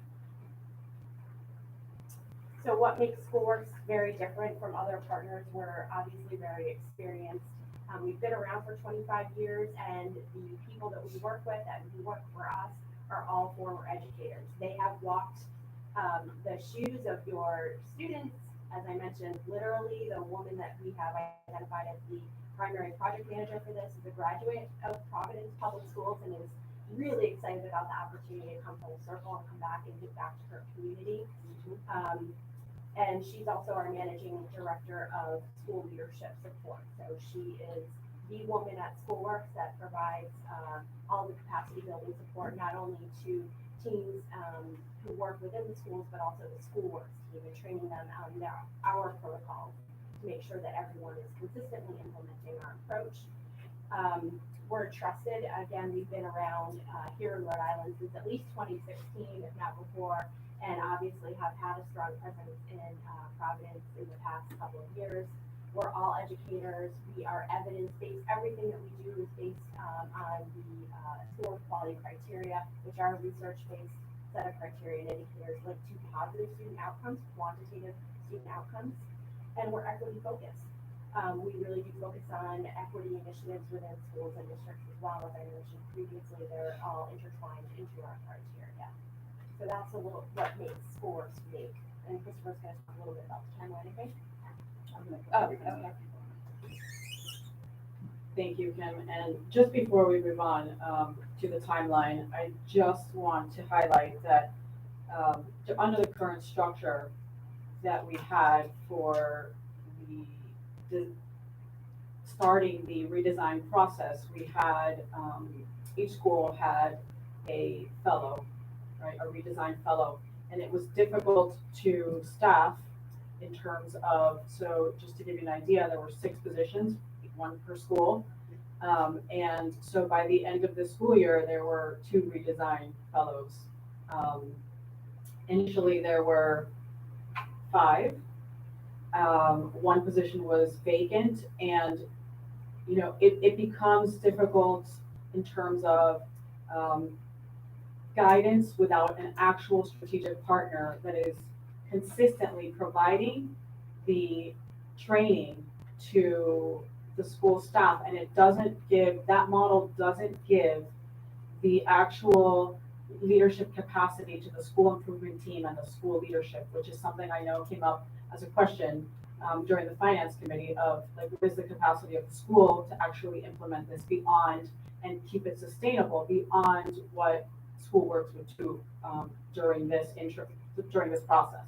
So I just wanted to mention that, and I also wanted to highlight the fact that being new to the district and not knowing my experience, I have been a turnaround principal. I have done a number of years of redesign work for Miami-Dade County Public Schools, working as a project director for actual projects that were federally funded with great success with model projects over the last 5 years until I actually moved up here to the Northeast. So I did want to share that. If we go to the redesign timeline, we can talk about phase one, and just to give an idea, so we would kick off what the process would be with our district leaders and our school leaders in what's left of June, and then we would move into July and August with numerous district principal meetings. We'd have sit-in cabinet, of course, the community advisory boards and the school improvement teams have been working on the comprehensive school improvement plans. They've been meeting and discussing the goals for their CSIPs for next year. And so that is like the first part, right, of what the district needs to do in order to analyze the root cause of why student achievement proficiencies were so low, and how do we address those root cause with evidence-based interventions and high yield strategies. So one, of course, would be the Common Core curriculum that we've selected, and the others would be things that are school selected in partnership with the school improvement team and the community advisory boards. And then when we get to August, we would have feedback on school reports, redesigned recommendations, and then most importantly, what we did not do in the past, right, is move into phase two, which is August through September, classroom observations, collection of data, that's clinical feedback to the school sites, redesign application development. We do need to complete a redesign application to RIDE, to also share with USDOE to meet the requirements of the Every Student Succeeds Act. And then we would go into November 15th, where we would have to take the recommendations formally in front of the Council of Elementary and Secondary Education for sharing out, explaining the process, and then moving forward after a consensus and approval of the model selected and the plan selected for each of those 6 schools. So then we would finalize and move into the implementation from November to June. So we are on a timeline to turn these in. This is a requirement of the ESSA document, like what Rhode Island turned in as an ESSA plan. So I do want to highlight that as well. And so in comparison, just side by side, because we have talked about Spring Point and what would school work do differently. So Spring Point addressed all Providence high schools. Then we look at schoolworks. We're specifically focusing on the 6 schools that need to be addressed for USDOE compliance. Then we look at the scope of work, and we talk about the high school reviews versus redesign planning implementation, right, which is what we stress in phase 2, supporting required by ESSA throughout the school year, staff and stakeholder focus groups, which of course we would need to do in phase 1 with schoolworks, but really focusing on community engagement plans in terms of students, school leaders, teachers, CABs, and SIP involvement and feedback. The community must be involved. The students have to have a voice in what the future of their schools will look like. And those current leaders also have to have an opportunity. The teachers have to have an opportunity, as well as the board and everyone else. So when we look at quantitative data analysis, we would then, of course, with schoolworks, not only look at data reviews, but a synthesis of all those previous redesigned documents as well. And then in the outputs, we would have the observation reports from Spring Point, but we would have school reviews and reports to meet ESSA requirements, which we actually need to produce as part of our application. Then we would have model recommendations, and the difference here is in anything that Spring Point did, they were also redistricting recommendations based on data. So what would it look like if we just changed the configuration of our schools, which we all know doesn't really solve the problem. It's just saying we're going to move students from different areas and hope that it solves a problem. And what we really want to do with schoolworks is address the root cause, create the plan, again, implement those strategies, and have them provide the technical assistance in the redesign applications to share with the council. And lastly, of course, in that output are quantitative indicators to identify readiness for post-secondary success, which is what Springpoint did. We're actually looking more at what is the continuous strategic support for planning, implementing, and monitoring redesign plans. So the key takeaways for us tonight would be that we would partner with SchoolWorks to accelerate the redesign timeline. We would synthesize the previous reports and data, include all stakeholders going forward and a community voice within the redesign process, that we would also prepare, plan, and implement those redesign plans beginning in 22-23. And the implementation looks very different than some of the suggested what were called models, because models have to address all students, not populations within schools that only address some students. And I'll give you an example, like dual language. Right? Addressing a third of a school with dual language is not a redesign model. We have to address all students within a school so that we have student achievement improve with all subgroups, not just a specific portion of the population. So that's a key difference in turning around an entire school versus just saying we have a program within a school that is going to impact this group. And so you know that group could, if that design worked and only that group was really high achieving, what about the rest of the students in the school? Mm-hmm. So, and that's what we're really concerned with, is the equity that we have within the school for all students to achieve at their highest capacity. The other key takeaway is that these reviews, of course, are a little over 2 years old, and they're not solely focused on redesigned schools. They were focused on all high schools. And again, they were never intended to really provide any ongoing implementation support.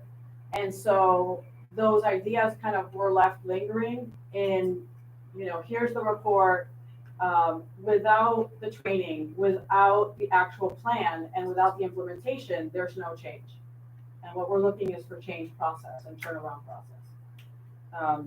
And so, of course, those reports also did not know, right, what was coming next for the next 2 school years, which was what we have documented for learning loss in the number of months and growth that I know we've shared during previous board meetings as well, in terms of what have students, where are they, what are the lagging indicators, where are the proficiencies, in terms of even months. We know exactly how many months. And by the end of the year, when we close and we finish our diagnostic data, we'll be able to say our kindergartners grew like a year and a half, right? And we needed to grow. And so now to catch up with learning loss, we still need to have them, let's say in summer enrichment, do another 6 months of learning gains in 4 weeks. So because we do need to catch up all of our students so that when we resume in the fall, we're able to have a level and equitable playing field for students to be able to learn. So in the second slide of key takeaways, we have all additional information on redesign and community participation would be shared with district staff, of course, school teams, sit and CAB members, and the scope of work, as well as the contract, if approved, for maximum engagement. And the execution of the contract, of course, would develop a plan to redesign the 6 schools to include interventions and strategies, which are most important. Design clear performance metrics directly related to the TAP, the turnaround plan, which we know the schools have to meet. Delineate clear roles and responsibilities, which again, it is very difficult to function under circumstances where we don't know what it is that the expectation is. And so this would, part of the work is saying, this is exactly, here's the goal, and this is the action plan, and this is how we're going to get there. This is how we're going to support you as a school, and this is the expected outcome, and this is how we're going to measure students on an ongoing basis throughout the year. And then we realign when things aren't exactly meeting the progress that we're anticipating. And all of these things, of course, are required by, again, the ESSA plan, which was turned into USDOE in 2017 and finalized in 2018. This would obviously impact, and when I say 6 schools repeatedly, about 4,700 students in our district who deserve the opportunity to have thriving environments going forward and experience that change within our schools. So we take any questions that you have at this time. Thank you, Dr. Alvarez. This was a much more comprehensive overview of this contract from the first time that you sat before the board. So I appreciate you and your colleagues for putting this together. I have a couple of questions. We're going to open it up to my colleagues first to ask some questions that folks have. Dr. Stanton? I have quite a few questions, but I'm not going to ask them consecutively. I'll just ask one or two and back. So there's one question I just want to understand about the timeline. It may just be that I was confused by it, so if we can go back. It sounded like thank you. So phase 1, phase 2 were working over the summer and into the fall here on redesign recommendations, and at the bottom, redesign plan finalized presumably at some point late in 2022, and an implementation plan. Does that mean that we are implementing the redesign of these 6 schools mid-year? It means that we have to take the plans. It's required for the council to approve them. And so we are behind on the timeline already. And so we want to make sure that we get this into November so that we can start working within, right, each of the buildings with our strategic partner and building the capacity of those leaders so that we have enough time to demonstrate student achievement progress for the spring. So there, because we'd be in year 1. So in individual buildings, there could literally be a sort of complete redesign in the middle of the school year.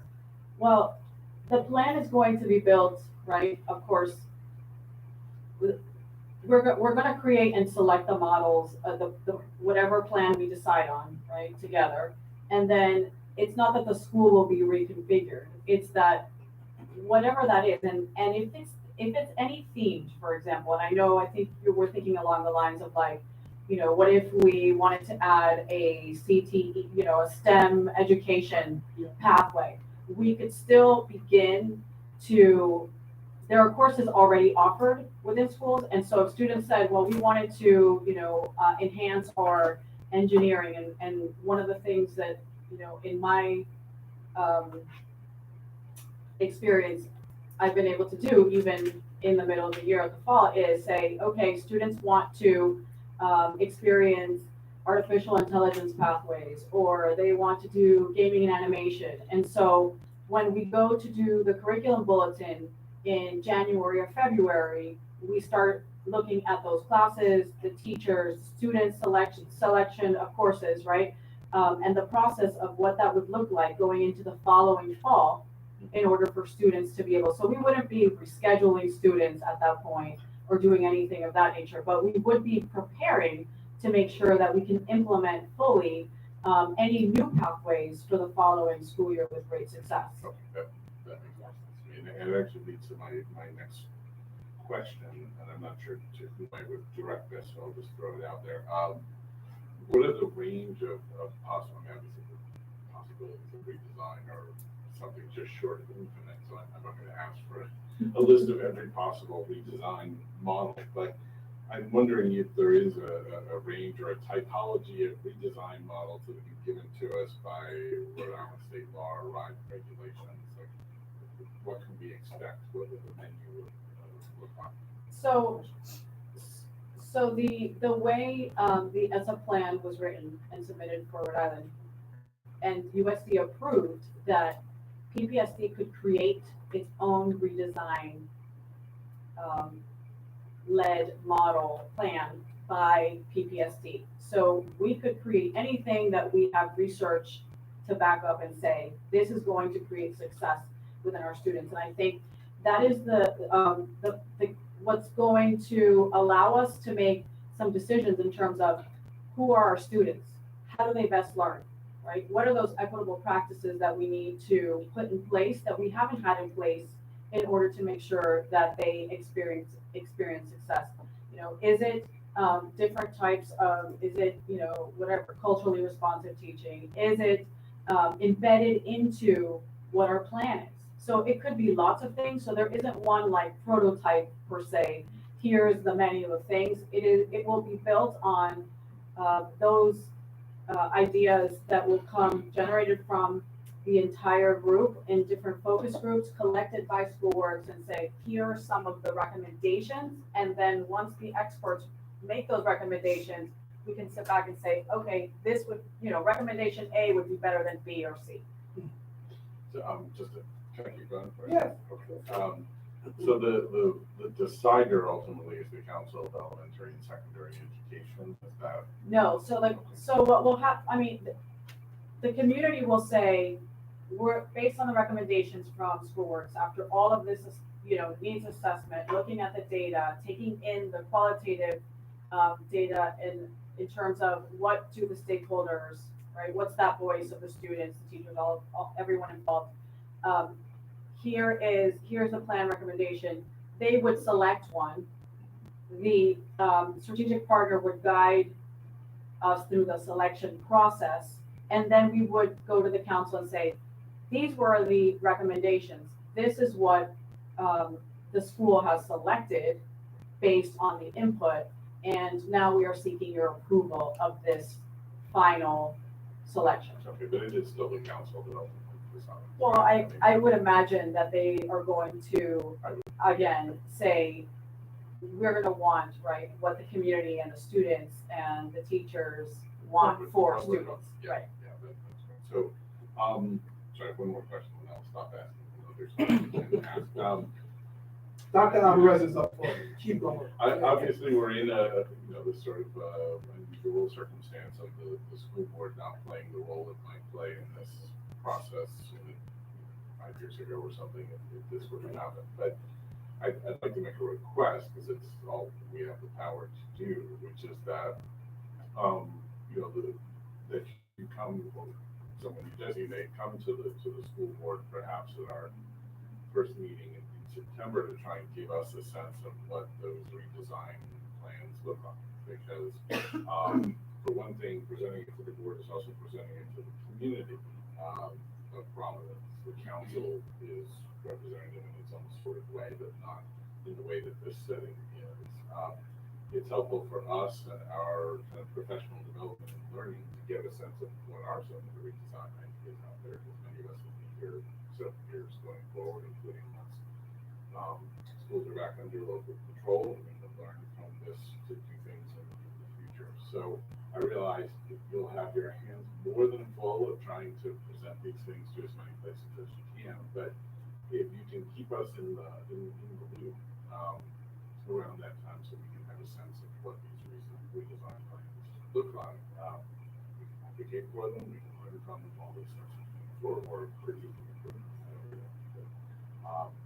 So I'd like to request, I don't know when our September meeting is, it may actually be after September 12th, if it is, but so be it, but I know we're not meeting on this. So,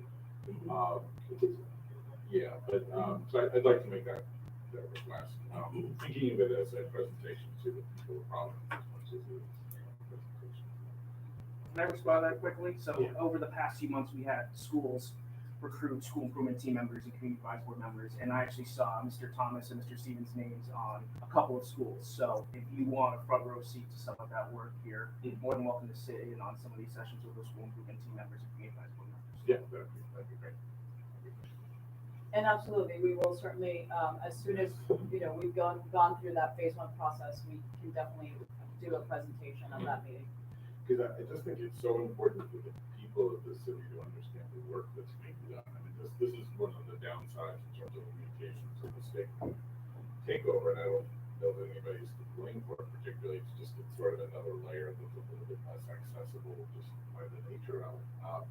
That I think a lot of parents and citizens in the city don't know the work that's being done. This is really important work. We could change the lives of thousands of kids. And I think the people of this city need to know that the work is being done. And I think presenting to the council, which I know is required, is not the same thing as coming here.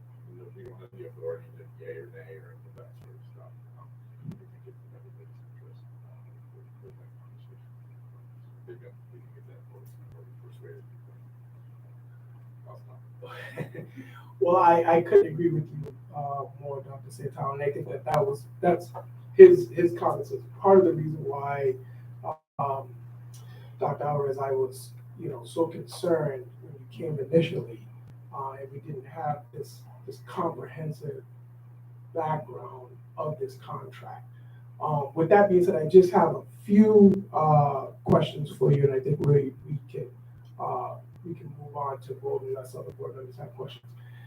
The redesign work, in my opinion, is a huge undertaking, right? And so as things stand currently, does the redesign work live solely underneath you, or does this work also spread across other aspects of the cabinet? So, yes, absolutely. So there, right now it's academics. And so we're an entire turnaround district. So we all are working towards, but for the 6 specific schools in terms of just support, there will be several of us, and of course, with a large team as presented with a project manager, the school sites, the actual leaders at the school sites, the school improvement teams, myself, Chris, we would be able to implement with great success the actual redesign plans. Okay. So it lives in academics. It lives in that. Yeah. Okay. So the reason why I ask is because accountability is critical here, and I would like for the board to know who would be held accountable for this work. And so I hear you say it's under academics, but then you went on to say that there are other components that are doing this work as well. So who do we drill? So who is accountable overall for this work? Is there? Well, so again, nothing that we do in education is an I, right? We all do this together. But in terms of accountability, just for reporting back to the community and the board, I will be doing that. Okay, and so when I say accountability, I mean accountability for implementation, yes. Accountability for ensuring that, that students' needs to be met. It's not one particular person that's going to be held accountable for this. It sounds like there is a group of folks that are going to be implementing this work. Am I correct in saying that? That is correct. Okay. All right. So and I say that only because, I guess I've been here long enough to see where there have been structures where if it's not 1 or 2 people held accountable and it's spread across, then it's hard to really find out, okay, where did this break down? Who is really to be held accountable? So that's a red flag for me that it's spread across that way. I'm not saying that it's the wrong approach. I'm only giving you feedback based upon my experience sitting here on the board where you have that broad accountability. It can be challenging to say, well, this person's accountable, that person's accountable. I assume that we're just going to have to hold everyone accountable equally in the event that that's the case. Okay. I'm asking you a question. Sure. Again, I want to kind of understand the timeline. If I'm understanding you correctly, we're sort of under the, so we're under pressure because of federal law. Is that to do this as quickly as we're having to do that? Is that yes because the feds picked a timeline that's too short? Is that because we messed up somewhere along the line, or neither of those two things? Is there the opportunity to ask for an extension? I want to sort of understand that aspect of it, because it feels like redesign to me of any institution institution is something that requires more time than this student life. And I'll respond to that as we are on a timeline like anything else with accountability. We have urgency to do this, right, work. And again, as I mentioned at the finance committee presentation, because I think Dr. Goldberg asked the question like, when we give time in focus groups and whether it's 45 minutes or an hour and we have to give input, when it's time from your daily life and is that some sort, a burden, so to speak, of like having to do, this extra thing. And the way I see it and the way the academics team sees it as an investment in, the future of our students and making sure that they get the exact education that they deserve. Like we need to prepare them for what's coming 10 years from now, not what's happening tomorrow. So we're on a timeline. It's not, we are restructured. We're making sure that all processes are in place and that they're systematic so we don't miss deadlines. And so as soon as, we can move forward with our strategic partner, we don't plan to waste a day.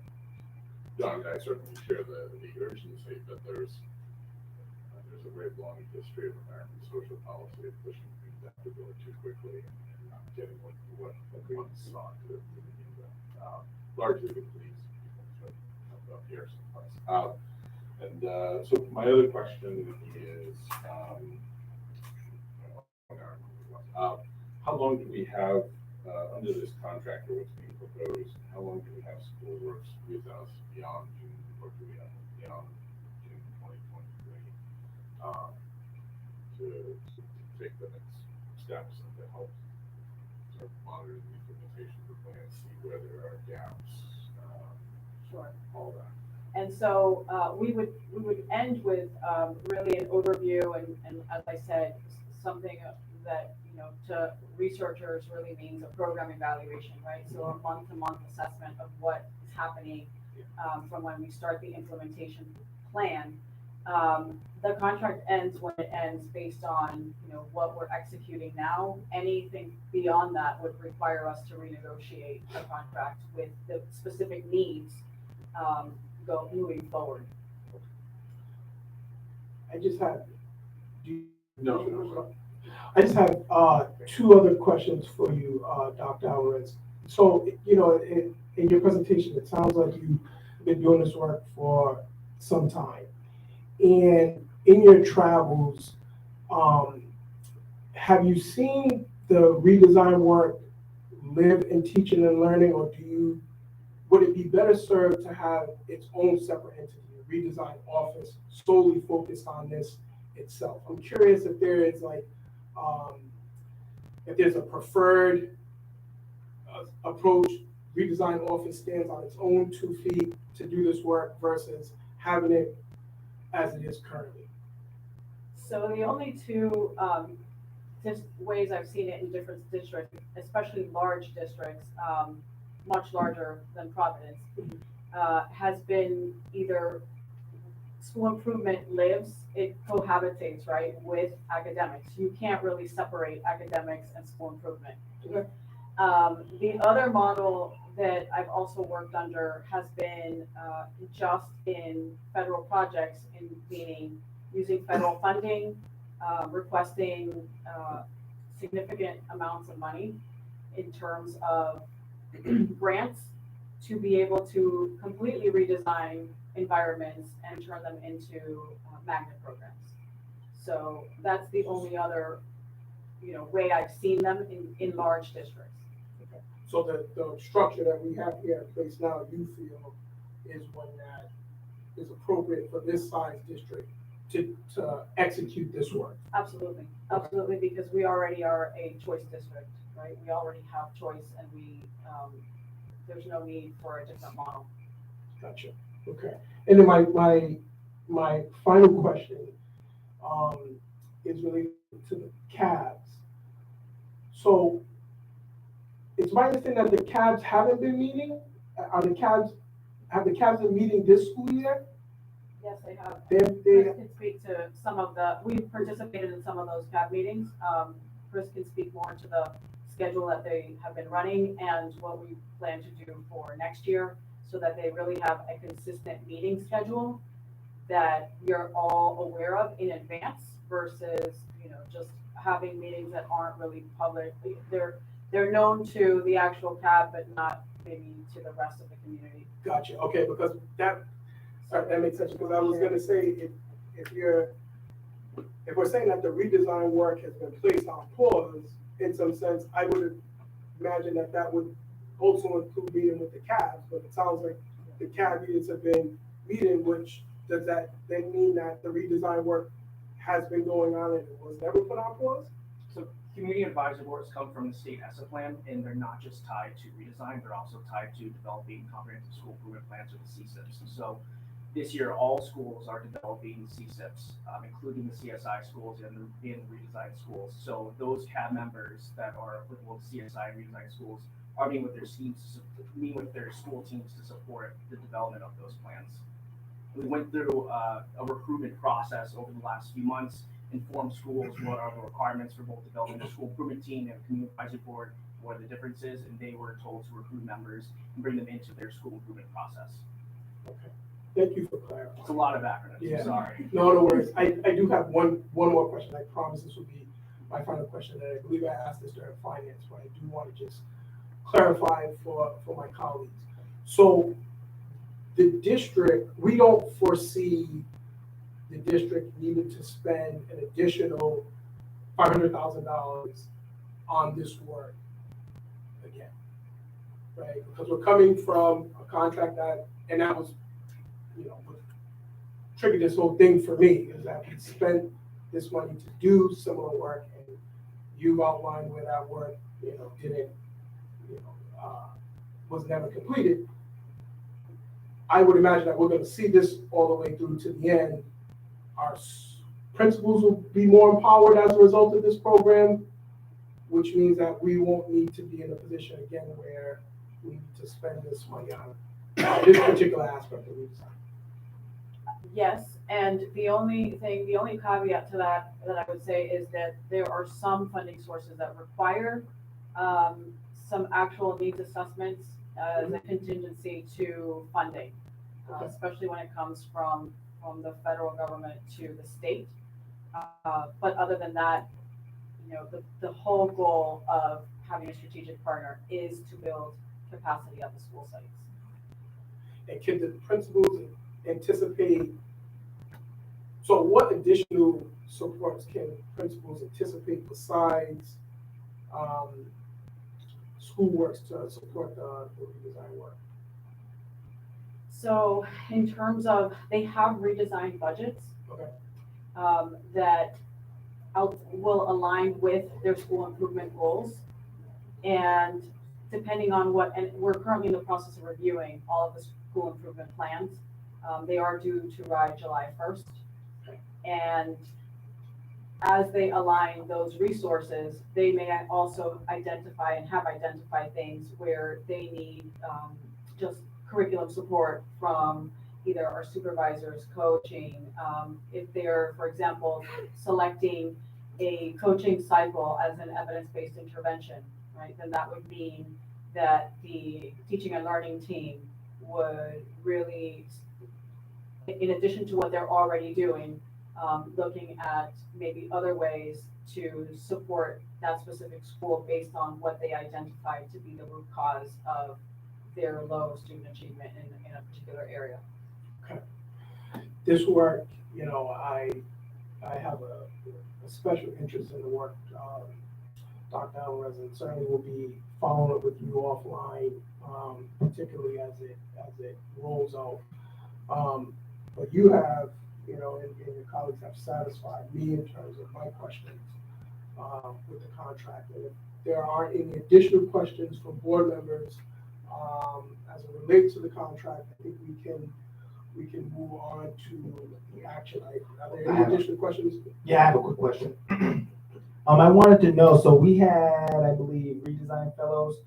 Is there anything else as it pertains to like that position that we are currently gonna have on the district level to support the redesign? My apologies. Or is Schoolworks going to handle all of that? So in terms of the experts that will be giving feedback to the schools, schoolwork. Is they there will- sort of like a position, like how Can we, we go back to the, just the configuration of support? Right there. okay, so those are gonna be the positions that we are gonna have, that we are funding? Is that correct? Through the contract, yes. Okay, do you know the name of what those, there's gonna be the planning team, planning manager, that's gonna be the name of the positions? Those are not, just to clarify, they're not positions within Providence Public Schools. Those are my employees. Okay. They're consultants. They're consultants that will come through the contract. So on the district level, because we, I believe, funded redesign fellows, so there's no more redesign fellows on the district level. So those positions were funded from the actual redesign grant that was set to expire. And in the request for extension, there was no certainty that we would get an extension because there's only a certain amount of time that you can extend funds before you have to reappropriate them or give them back to USDOE from RIDE, not from us. They don't sit here, they issue them to PPSD. So when that extension expires, those positions can no longer be funded. And so these consultants aren't full-time employees for us, which means we don't have commitments on fringes or anything beyond a year. I will say that, in looking just at the review of those redesign fellow positions, I also know that they were specifically, based on if funding was provided, and also, of course, there's always that contingency because with federal funds, we never know if they're going to be renewed. We have to do year to year. Right? We can't do multi-year contracts for anything with federal funding. So basically just outsource the work. For 1 year. The redesign fellows by way of the contract. With an expert. So you may, I don't know, someone may have asked, and I'm probably saying it again, who is gonna be responsible for each school as it pertains to redesign? Who's gonna be responsible for that work? So there'll be a project manager, there'll be the academics team at the district, and then we'll have an expert that corresponds to each school, working with the school leadership and the school improvement team. And so, again, there has to be collective, right, accountability in terms of we are all participating in this process to make this work.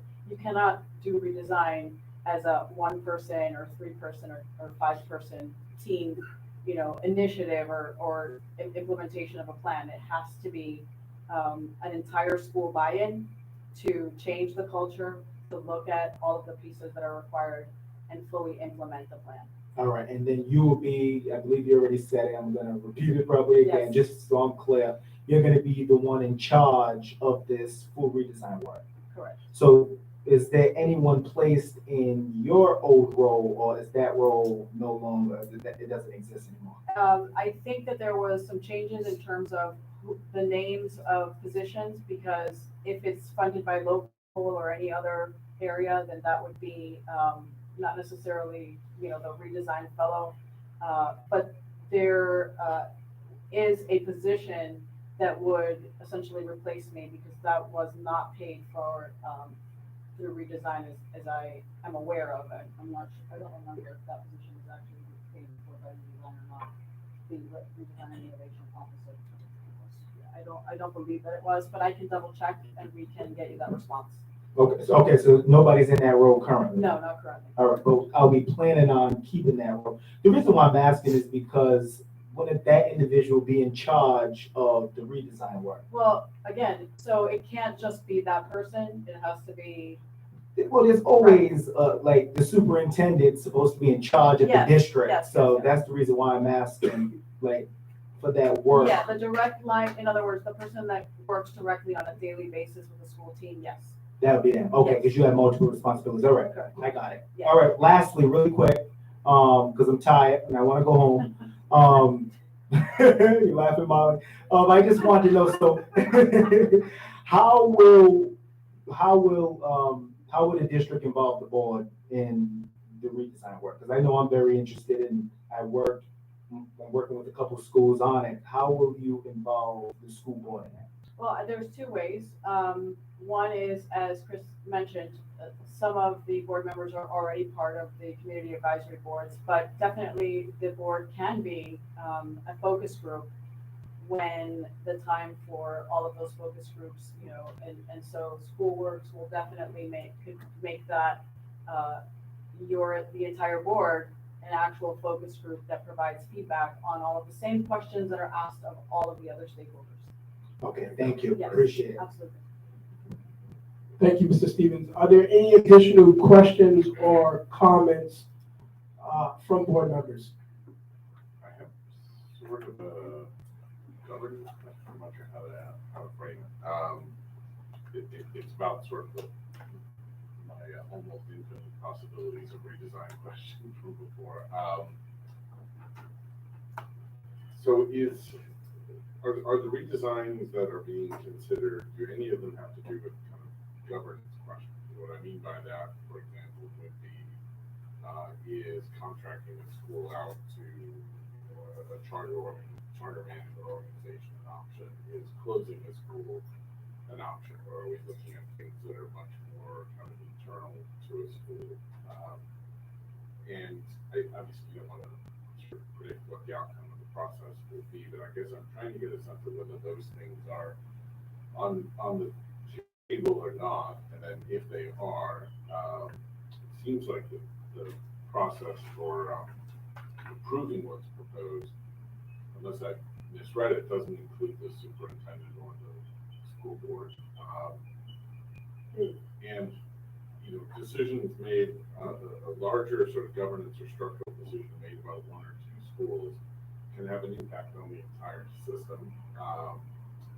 And I guess I question whether the council is qualified to make that decision. So there's several questions in there, but the first question.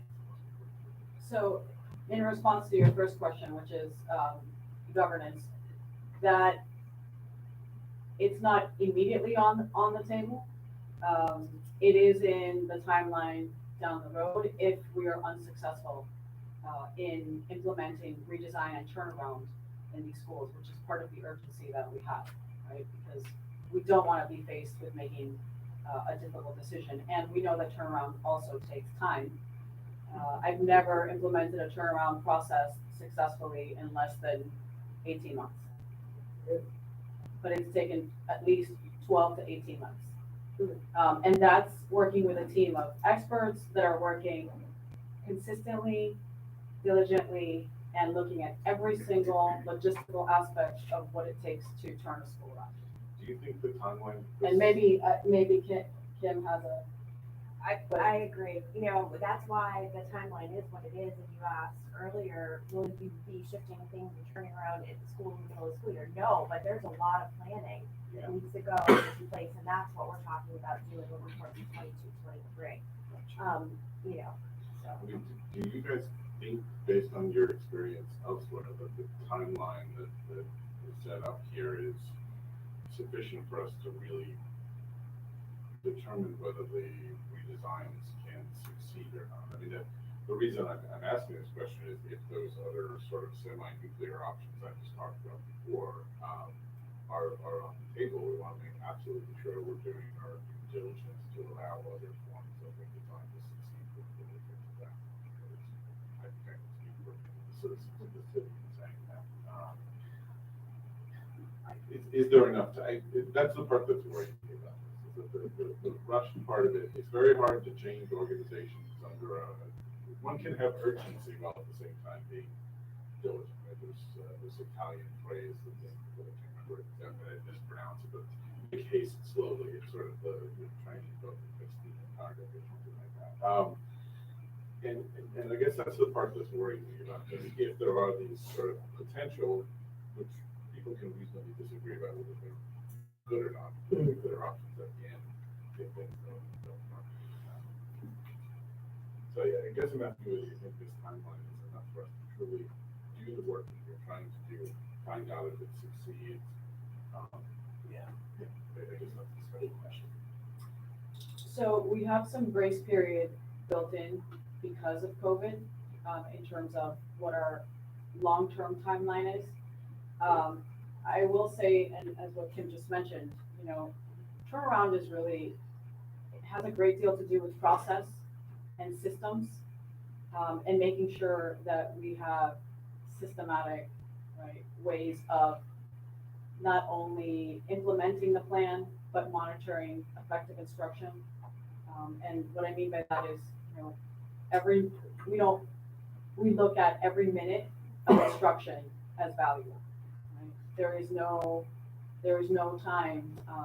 There aren't 5 minutes of free time.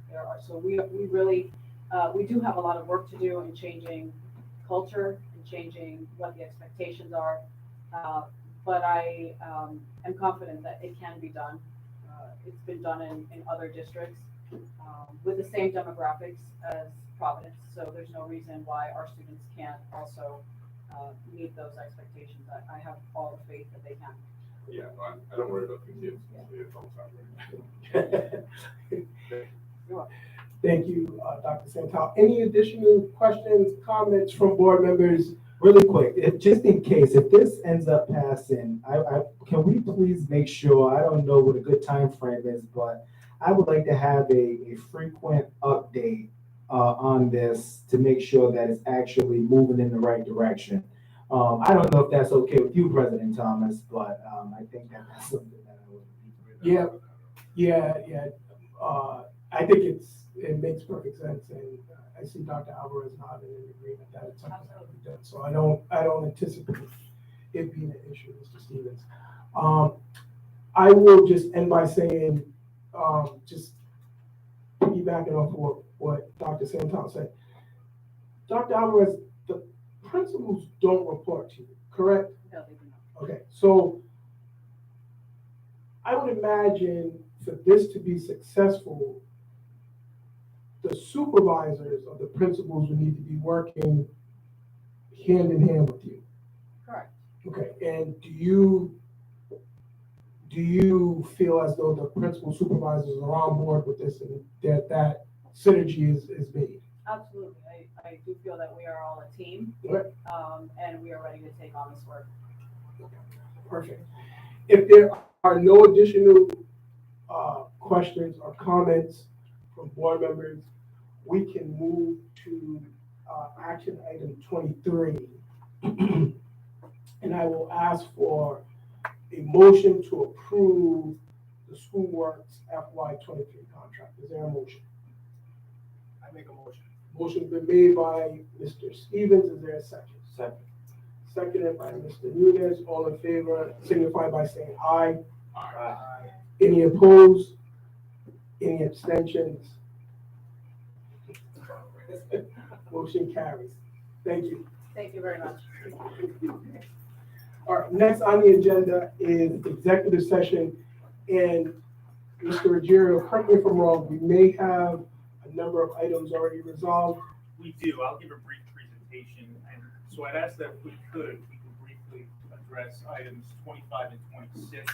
Okay, so 25 and 26. So executive session pursuant to Rhode Island General Laws 42-46-4 and 42-46-5A1 personnel non-renewal, and executive session item 42-46-4 and 42-46-5A1 personnel teacher suspension. This requires a roll call vote. Mr. Clerk, could you please call the roll? Can I ask a question real quick before we do that? Do we need to amend the agenda to remove number 24? No. We're just taking them out of order. As soon as, after we take a vote. Yeah. Mr. Clerk, if you could call the roll. President Thomas. Aye. Dr. Santel. Aye. Mr. Nunez. Aye. Mr. Lahey. Aye. Dr. Goldberg. Aye. Mr. Stevens. Aye. Motion carries. The ayes have it. We are officially in executive session. All right, off the record for 1 second. I'm sorry. Charles Ruggiero. Cindy, nice to meet you. You've been taking a transcript of the entire No. meeting tonight? Okay. No, I haven't. Okay. He told me I just needed to do the executive. Perfect, okay. I saw you going, I'm like, oh man, No, were you going I this whole just time? did not. All right, No. perfect. No, we just asking about who votes. You're fine. Oh, I ain't got it. You're good. Okay. Guys, I'll come get you. It's going to be like 10 minutes. Got it? Okay, right there. Thank you. That's the law. Yeah. Another contract. I think it's true.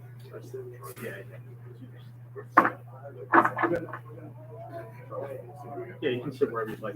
Want to sit there? You can sit with me if you'd like. All right.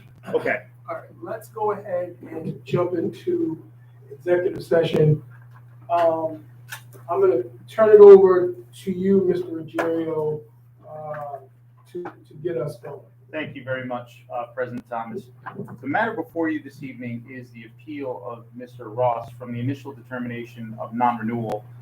That matter has actually been resolved, so I would ask, we tentatively discussed with Mr. Ross other employment opportunities. We have a resolution. I'd simply ask, as we are working out the terms of that, and I can provide him a new contract for the new position that we've discussed, that we continue this matter until a subsequent meeting, just as a placeholder. I put and note for the record that he has filed a timely appeal of the initial non-renewal determination. I am not challenging any procedural matter, so I can have that alleviated, and there's no harm in terms of either to the district's presentation or Mr. Ross's appeal by continuing the matter to a subsequent hearing. And I'm placing that solely as a placeholder in the event something were to unforeseeably go awry. But, and that was a conversation I had with Mr. Ross. I don't foresee that happening. Told Ms. Arians, I think that matter will be moved for the next meeting. Okay. Mr. Ross, is there anything that you would like to add? No, not at this time. Okay, all right. Are there any additional questions from board members? So I'd ask for a motion to continue this matter to the next meeting. Motion's been made by Mr. Stevens. Is there a second? Second by Mr. Nunez. All those in favor? Aye. Do we have to? Yeah, it's still I'm executive session, so we sorry. should do the roll call vote. Mr. Cushman, if you could call the roll. Aye. Aye. Dr. Chantal. Aye. Dr. Goldberg. Aye. Mr. Stevens. Aye. Mr. Marino. Aye. Mr. Nunez. Aye. We have a motion. Thank you. Thank you very much. Thank you, Mr. Ross. All right, sir. The second matter, item number 26. Really quick. Really quick, I just want to say, because it's kind of uncommon that a lot of individuals appeal their non-renewal, definitely after the board voted to non-renew the individual. I really want to make sure that if that job works out for Mr. Tahan, that there is no retaliation on his part. So that's just the only thing that I want to say, and I really hope that that's not the case. So I just wanted to put that out there. Item number 26 was a teacher suspension hearing. That matter has been kicked for the next meeting as well. That teacher is unable to attend as a result of a medical issue. So I had notice from council that she could not attend this evening, and I had agreed to move it to the next meeting. Okay. No, I would also ask just that matter then just be continued also. So we could need a motion to continue the matter. Is there a motion? Motion. Made by Mr. Stevens. Second by Mr. Nunez. Mr. Clerk, if you could call the roll, sir. President Thomas. Aye. Dr. Chantal. Aye. Dr. Goldberg. Aye. Mr. Stevens. Aye. Mr. Mahindra. Aye. Mr. Nunez. Aye. Perfect, the motion carries. So that concludes everything that you had on your correct on your plate, Johnson. Okay, so now I would need a motion to seal the minutes. No, we gotta go back. Oh, we gotta go back to to item 24. Okay. Which was the security presentation by Mr. Bernard. Yes. I didn't see it. I'll get them. I'll second.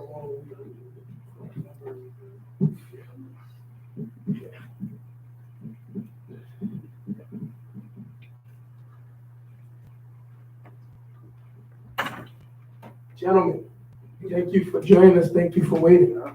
No problem. Yeah, please come on down. So this presentation, Mr. Menard, is this a follow-up to the district's walkthroughs of? So it includes part of the safety of the, part of information about the safety walkthroughs, but it's more of like school safety in general and updates.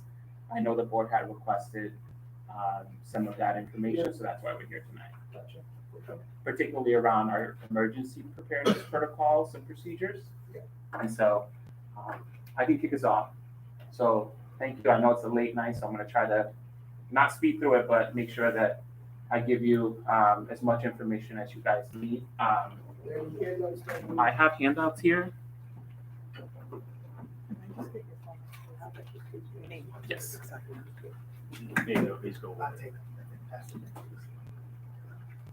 My name is Salvador Pellerano. I'm the Chief Operating Officer. So before we begin tonight, I just want to start by saying part of why we are doing this in executive session, as you all know, the emergency procedures that you're seeing tonight, while we want to make sure that